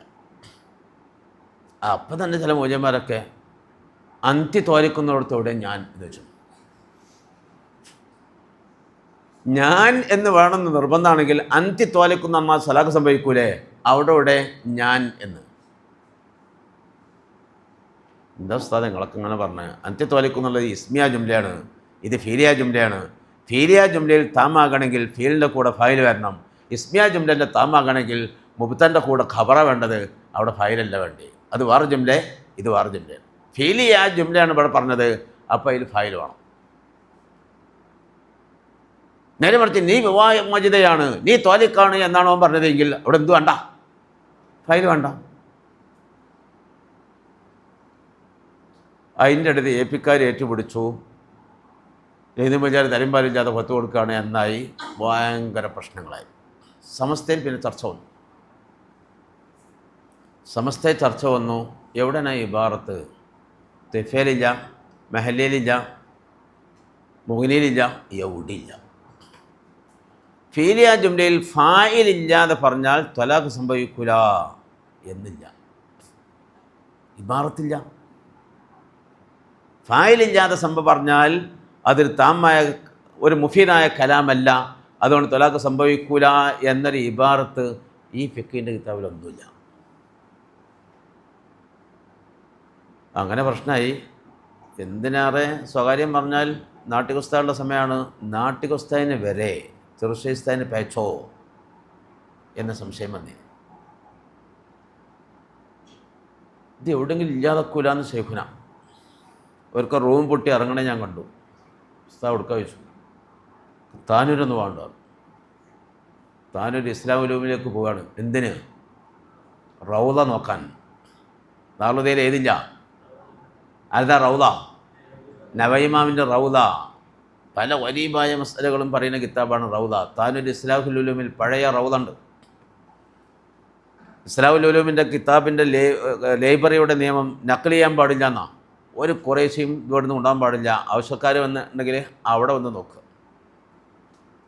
അതൊക്കെ ഉസ്താദ് കീപ്പ് ചെയ്തിട്ടേ നീങ്ങുള്ളൂ. ഉസ്താദ് ദാറുൽ ഉലൂമിൻ്റെ ഇസ്ലാഹുൽ ഉലൂമിൻ്റെ മാനേജറാണ്, സമസ്തയുടെ ജനറൽ സെക്രട്ടറിയാണ്. ആ റൗദന്ന് കൊടുത്തേക്കി, ഞാൻ നാളാണ് തിരിച്ചു കൊടുത്തേക്കാം എന്ന് പറഞ്ഞാൽ സമ്മത പൈസ അവിടെ ഉള്ളത് ഇങ്ങോട്ട് കൊടുത്തേക്കൊക്കെ ചെയ്യും. അത് വഖഫിൻ്റെ നിയമം അങ്ങനെയല്ലേ. നമ്മൾ അങ്ങോട്ട് പോകാനുള്ള മുമ്പ് പോയി റൗദ തപ്പി കാണില്ല, ഇംദാദിൻ്റെ അവിടെ തപ്പി കാണില്ല. ഒരു മുമ്പർക്ക് ഇങ്ങനെ ഒരു അടങ്ങാറ് ഇബാറത്തിന് കാണില്ലല്ലോ. അങ്ങനെ മുമ്പ് ഷാലിയത്ത് പോയി. ഷാലിയത്ത് അഹമ്മദ് കോയ ഷാലിയത്ത് റഹ്മഹുല്ലൻ്റെ വലിയ കുത്തുബ് ഖാനുണ്ട്. ആ കുത്തുബഖാനയിൽ പോയി. ആ കുത്തുബഖാനയിൽ പോയിട്ട് ഫത്താവ ഷാലിയാത്തി എന്ന കിതാബ് എടുത്തു. ഷാലിയാത്തിൻ്റെ ഫത്താവയാണ് ആ എടുക്കണം. അതിൽ സ്വരീഹായിട്ട് എഴുതിയാണ്. ഫീലിയ ജുംലയിൽ ഫായിലില്ലാതെ വെറും ഫീല് മാത്രം പറഞ്ഞാൽ അവിടെ മഫ്ഊലുണ്ടായാലും ത്വലാഖ് സംഭവിക്കുകയില്ല എന്ന അറബി ഇബാറത്ത് ഫത്താവ ഷാലിയാത്തിൽ എഴുതി വെക്കപ്പെട്ടാണ്. മൂപ്പർ തേടിത്തെരഞ്ഞ് നേർക്ക് നേരം മൂപ്പർ തന്നെ പോയി കണ്ടു ഉറപ്പ് വരുത്തി.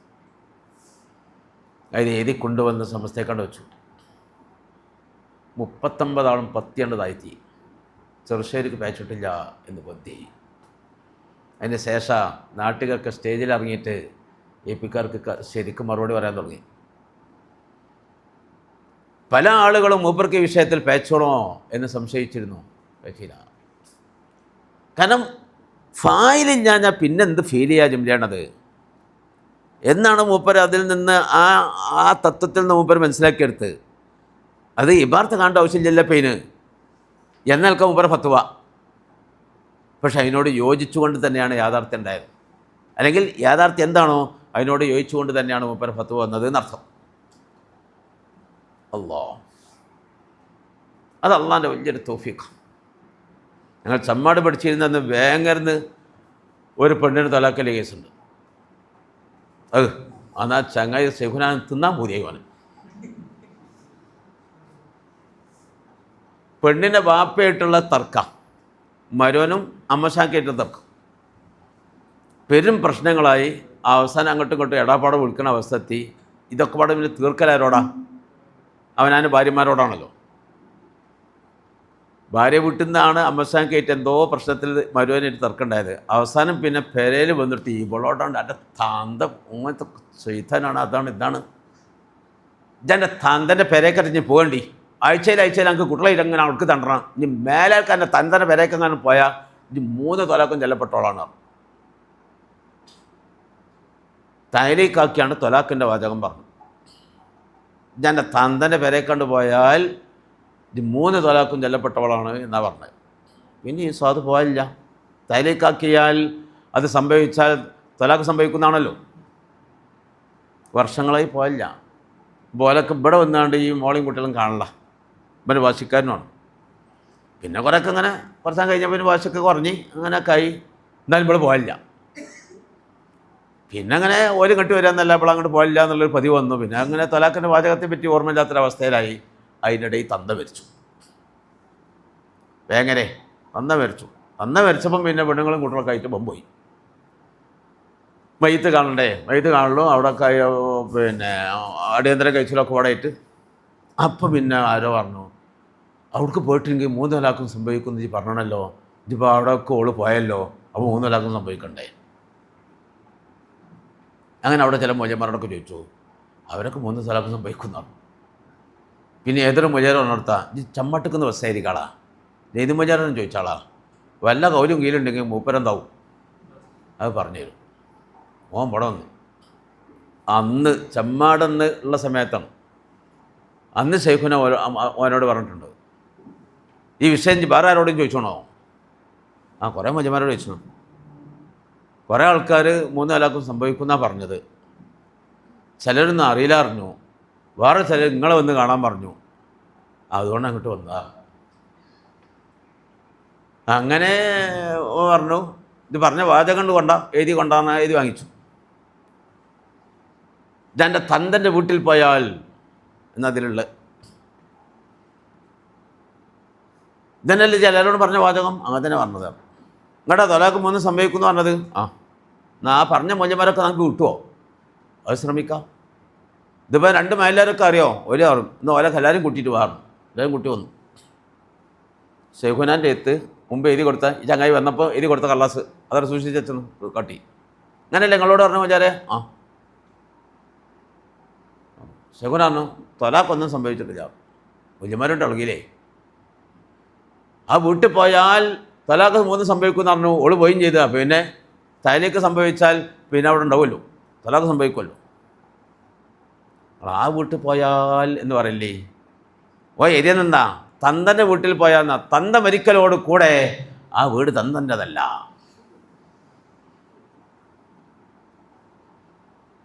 ബാപ്പ മരിക്കലോട് കൂടെ ആ വീട് ആരുതല്ല, ബാപ്പാൻ്റെതല്ല. ബാപ്പാൻ്റെ വീട്ടിൽ പോയാൽ എന്നതി രീതി, തന്തൻ്റെ വീട്ടിൽ പോയാൽ ഇവള് പോയത് ബാപ്പാൻ്റെ വീട്ടിലേക്കല്ല, ആരെ വീട്ടിക്കാ? ഓളെ തന്നെ വീട്ടിക്കാണ്. ഇതൊക്കെ മനസ്സിലായില്ല? അങ്ങനെ കിതാബിലൂടെ ഇബാർത്തുണ്ടോ? ഉണ്ടാവില്ല. എല്ലാ ഇബാർത്തോണ്ട് തീരും. എന്താണോ താലീക്കാക്കിയത് അത് സംഭവിക്കണ്ടേ? സദക്കത്തുള്ളതൊക്കെ എന്താ ചോദിക്കാനുള്ള കാര്യം?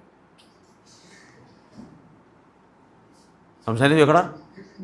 ആ തന്തൻ്റെ വീട്ടിൽ പോയാൽ എന്നാണ്, തന്തൻ്റെ വീടല്ല, തന്ത മരിക്കലോട് കൂടെ അവൻ്റെ വീടല്ലാതായി മാറി. ഇനി വാരിസ്യങ്ങൾക്കുള്ളതാ. വാരിസ്യങ്ങളാരൊക്കെ? ഈ മോളും ആങ്ങളാരുണ്ടെങ്കിൽ ഏട്ടത്തിലുണ്ടെങ്കിൽ അവളൊക്കെ അവിടെ കൂടിയതാണ്. ആ സമയത്ത് ഈ ചങ്ങായിൻ്റെ സന്തോഷം സൈഹുനാനങ്ങോട്ട് കെട്ടിപ്പിടിച്ച് തിന്നാൻ മൂരിയാകുക. പിന്നെ തൊള്ളയെ കൊള്ളൂലല്ലോ എന്നൊക്കെ തിന്നാക്കി.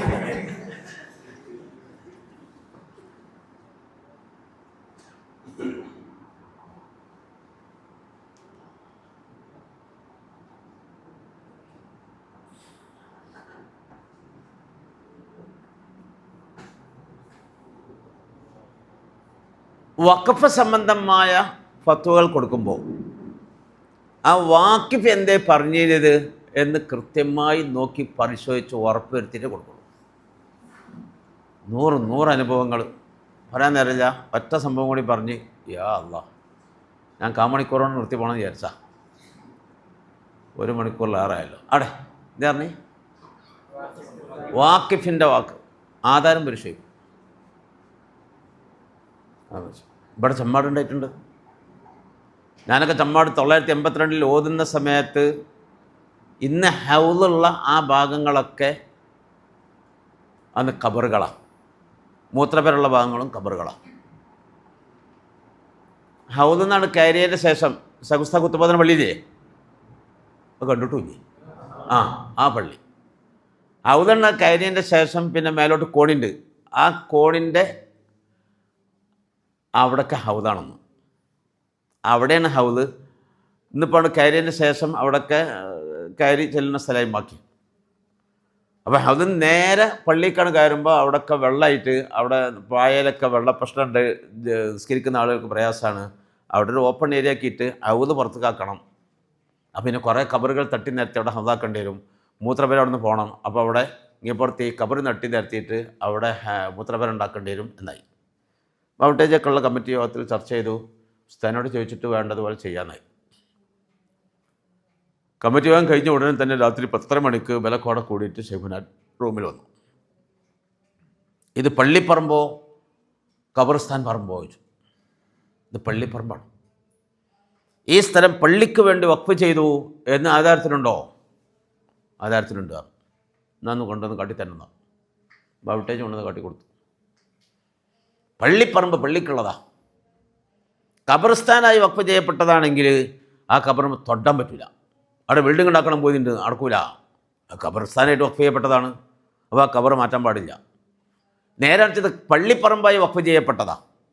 എപ്പോൾ പള്ളിക്ക് ആവശ്യമുണ്ടോ അപ്പോൾ ആ ഖബറുകളൊക്കെ മാറ്റിയിട്ട് അവിടെയൊക്കെ നികത്തിയിട്ട് അവിടെയൊക്കെ പള്ളിയോ പള്ളിക്ക് അനുബന്ധമായ ബിൽഡിങ്ങുകളോ ഉണ്ടാക്കാവുന്നതാണ്. ഫത്വ കൊടുത്തു.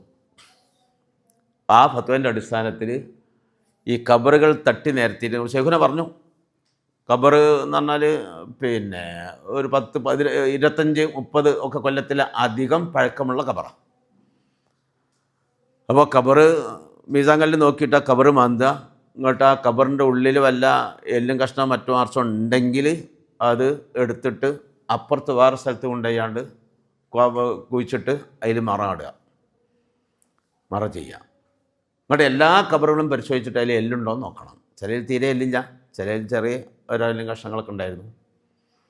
എന്നിട്ട് അതിന് മുകൾ ഭാഗത്തു നിന്നുള്ള മണ്ണ് നീക്കിയതിന് ശേഷം നല്ല കോൺക്രീറ്റ് ഇടണം. ആ കോൺക്രീറ്റിൻ്റെ മുകളിലാണ് ഏതുണ്ടാക്കേണ്ടത്, പിന്നെ മൂത്രപ്പേരിയൊക്കെ ഉണ്ടാക്കേണ്ടത് എന്നൊക്കെ ഷെയ്ഖിന് പറഞ്ഞു കൊടുത്തത്. കാരണം ആ ഖബറിൻ്റെ ഉള്ളിലേക്ക് ഇപ്പോൾ അവിടെ എല്ലും മുള്ളൊന്നും ഇല്ലെങ്കിലും ഖബറിൻ്റെ ഉള്ളിലേക്ക് ഈ മൂത്രത്തിൻ്റെ നനവ് പോകാമെന്നോ ഹൗദങ്കരയുള്ള വെള്ളം പോകുക എന്നുള്ളത് വേണ്ട. അവിടെ ശരിക്കും അടിയിൽ നല്ല കട്ടിയിൽ കോൺക്രീറ്റ് ഇട്ടിട്ട് അടിയിലേക്ക് വെള്ളം പോകാത്ത രൂപത്തിൽ ശരിയാക്കണം. അങ്ങനെ ചെയ്യാൻ വേണ്ടിയിട്ട് ഖബറിൻ്റെ ഒരു ഭാഗം പൊളിക്കാൻ വേണ്ടി തുടങ്ങിയപ്പോഴത്തേന് ചില ആൾക്കാരായി. എൻ്റെ വല്യാപ്പാൻ്റെ ഖബറാണ്, വെള്ളിയാഴ്ച സിയാർത്ത് ചെയ്യുന്ന സ്ഥലമാണ്. എൻ്റെ വല്യാപ്പനെ ഖബറിന് തൊട്ടാൻ പറ്റില്ല. അതിൽ വേറെ ആൾ അതിൻ്റെ ഉമ്മാൻ്റെ ഖബറാ, നിങ്ങളെ ഉമ്മാൻ്റെ ഖബറിന് പോയാണ്ട് പണിയെടുത്തോളി, ഇവിടെ തൊടാൻ പറ്റില്ല. ഇങ്ങനെ പോയി ചെറുശ്ശേരി ഉസ്താദ് അങ്ങനെ ഫത്വ തന്നതാ വോട്ടേജ്. അതിലും വലിയ ഫത്വ ഞങ്ങളുണ്ട് തരണോ? എന്നായിക്കോട്ടെ, നിങ്ങൾ വലിയ ഫത്വ കൊണ്ടുവന്നവരാണെങ്കിൽ അതിനനുസരിച്ച് നമുക്ക് നീങ്ങാം. ആരെയും അറിയാതെ ഒരു ജീപ്പ് എടുത്തിട്ട് കുറച്ച് ആൾക്കാർ വയക്കാട്ടിക്ക് എവിടുക്ക് കണ്ണിയത്ത് ഉസ്താദിൻ്റെ അടുത്ത്. അതിലും വലിയ കുറ്റിനിഞ്ചല്ലോ, ഓമ്പക്കുറ്റിയൊക്കെ പോയി. അവിടെ ചെന്നു. അന്നൊക്കെ ഇത് 1990-ലാണ്, 90-ൻ്റെ തുടക്കത്തിലാണ്, സോറി 80-കളുടെ ലാസ്റ്റിലാണ്. കണ്ണിയത്ത് ഉസ്താദൊക്കെ സജീവമായിട്ടുള്ള സമയമാണ്. അസ്സലാമു അലൈക്കും. വലൈക്കും അസ്സലാം. എന്തേ? ഞങ്ങൾ മസാല വയ്ക്കാൻ വേണ്ടി വന്ന. എവിടുന്നാ? ചമ്മാടുന്ന്. ചമ്മാട് ചെറുശ്ശേരിയില്ലേ, പിന്നെ എന്തിനാ അങ്ങോട്ട് വരുന്നത്? അപ്പം തന്നെ എൻ്റെ പൗതി കാറ്റ് പോയി.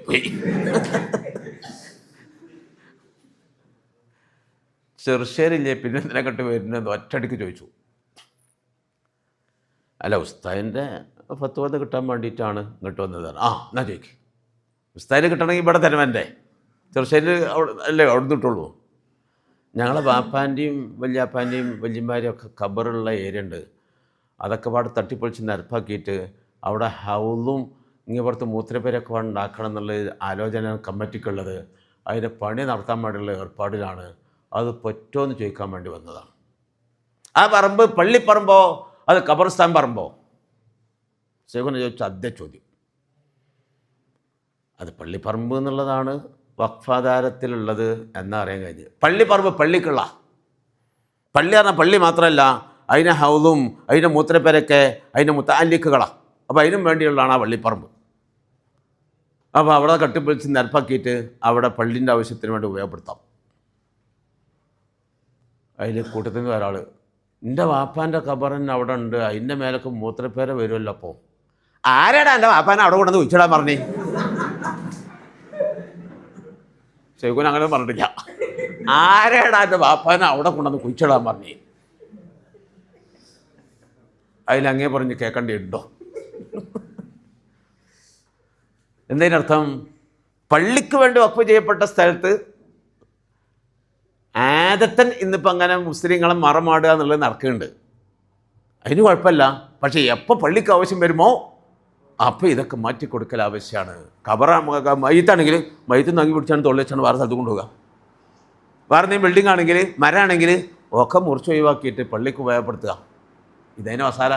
അതുകൊണ്ടാണ് കണ്ണിത്ത് ഉസ്താദിച്ച് ആരെ എൻ്റെ വാപ്പാൻ അവിടെ കൊണ്ടുവന്ന് കുഴിച്ചിടാൻ പറഞ്ഞു. പിന്നെ മുണ്ടാട്ടില്ല. അത് കേട്ടുകൊണ്ട് ഓല് പോന്ന് കിട്ടിയില്ല.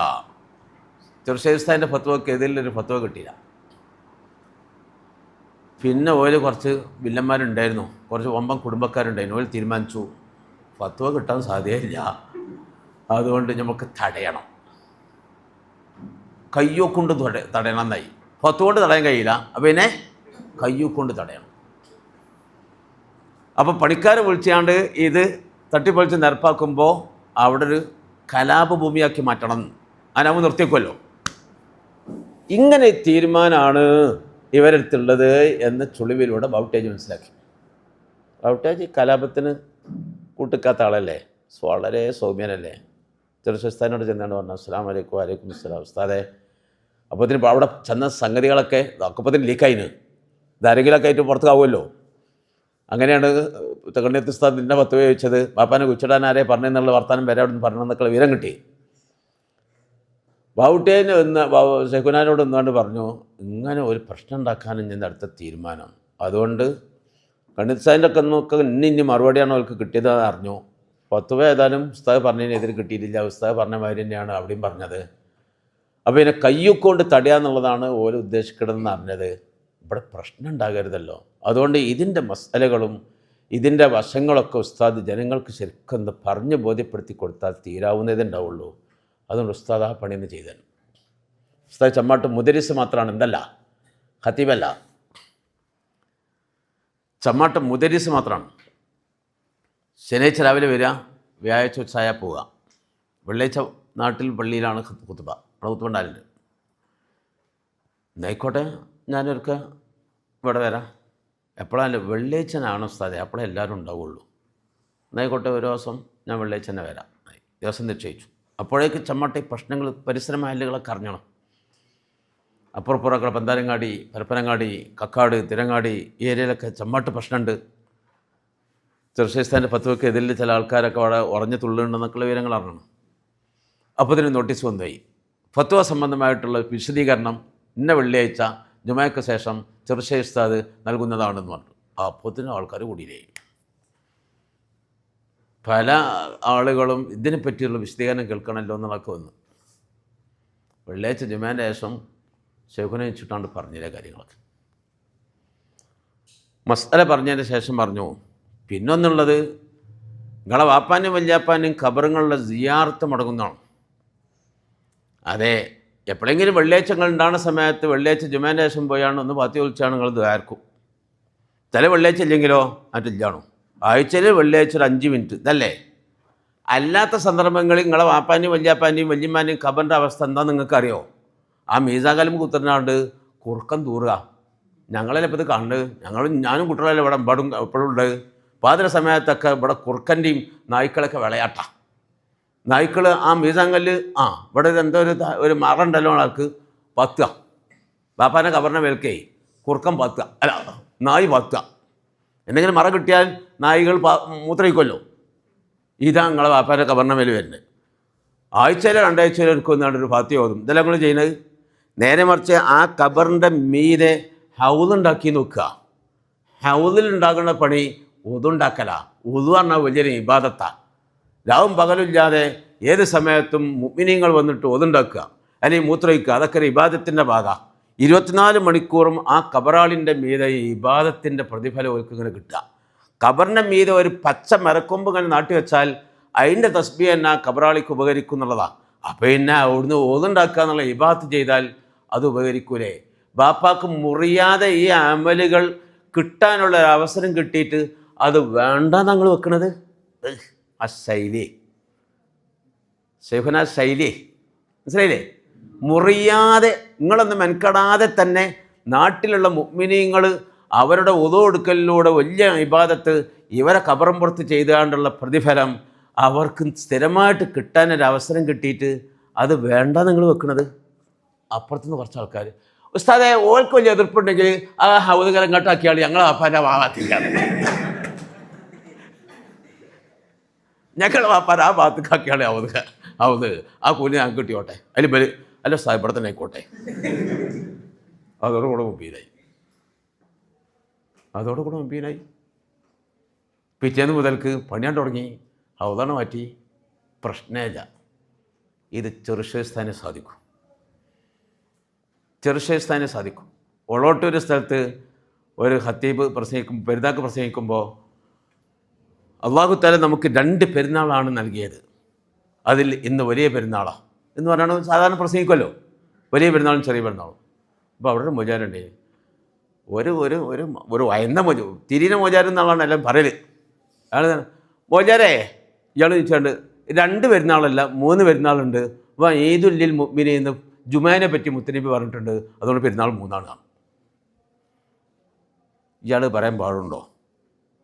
ഇയാൾ പെരുന്നാൾക്ക് പ്രസംഗിക്കുന്ന സമയത്ത് മഹല്ലിലുള്ള ഖത്തീബ് പ്രസംഗിക്കുന്ന സമയത്ത് നാട്ടിലുള്ള ഒരു മോചാരെ പെരുന്നാൾ 2 അല്ല, ഹദീസിൽ എത്ര ഉണ്ട്?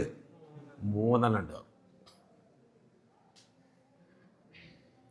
അതിൽ അങ്ങനെ വച്ചായി മോചാർക്കെതിരിൽ ഈ മോചാർ നീങ്ങിയെന്നായി, വർത്താനായി. അല്ല 2 അല്ലല്ലോ 3 ഉണ്ടല്ലോ, പോയ പറണ്ടേ. അതിൽ സാധാരണ വർഷം വരുന്നത് 2 പെരുന്നാൾ എന്നുള്ള ആൾക്ക് പറഞ്ഞതല്ലേ. ഈ വെള്ളിയാഴ്ച ദിവസം മുഅ്മിനീങ്ങളുടെ ഈദാണ്, ഈദല്ല ഈദുൽ മുഅ്മിനുണ്ടല്ലോ.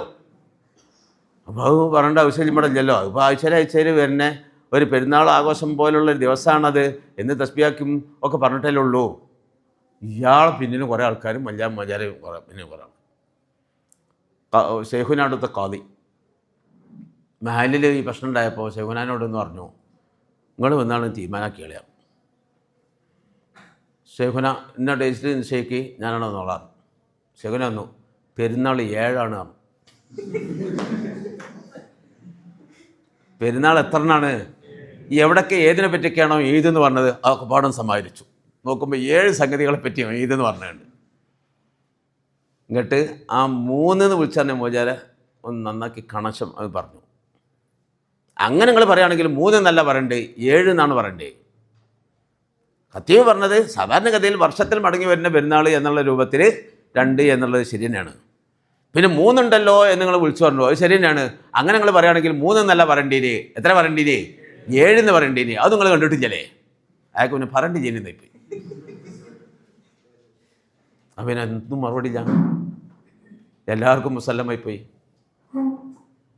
അപ്പോൾ എവിടെ എന്താണോ ആവശ്യം അത് അവിടേക്ക് കൊടുത്തിട്ട് അതാണ് പരിഹരിക്കപ്പെടുക, അതാണ് മസ്ലഹത്താക്കപ്പെടുക എന്ന നിലപാട് ബഹുമാനപ്പെട്ടവരുടെ ഏറ്റവും വലിയൊരു അടയാളമായിരുന്നു. അല്ലാഹു തആല അതിൻ്റെ ഒക്കെ സവാബ് ഖബറിലേക്ക് വെളിച്ചമായി എത്തിച്ചു കൊടുക്കട്ടെ. എന്ന് പറഞ്ഞാൽ ദിവസങ്ങളോളം പറഞ്ഞാലും തീരാത്തത് അൽഹംദുലില്ലാ ബഹുമാനപ്പെട്ടവരുടെ ഫത്വ സംബന്ധമായും തദ്രീസ് താലീമ് സംബന്ധമായും മൂപ്പരുടെ ഓരോ നിലപാട് സംബന്ധമായും പറയാൻ നമ്മുടെ അടുത്തുണ്ടാവും. അല്ലാഹു തആല സൗകര്യം പോലെ അതൊക്കെ പറയാം ഇൻഷാ അല്ലാഹ്.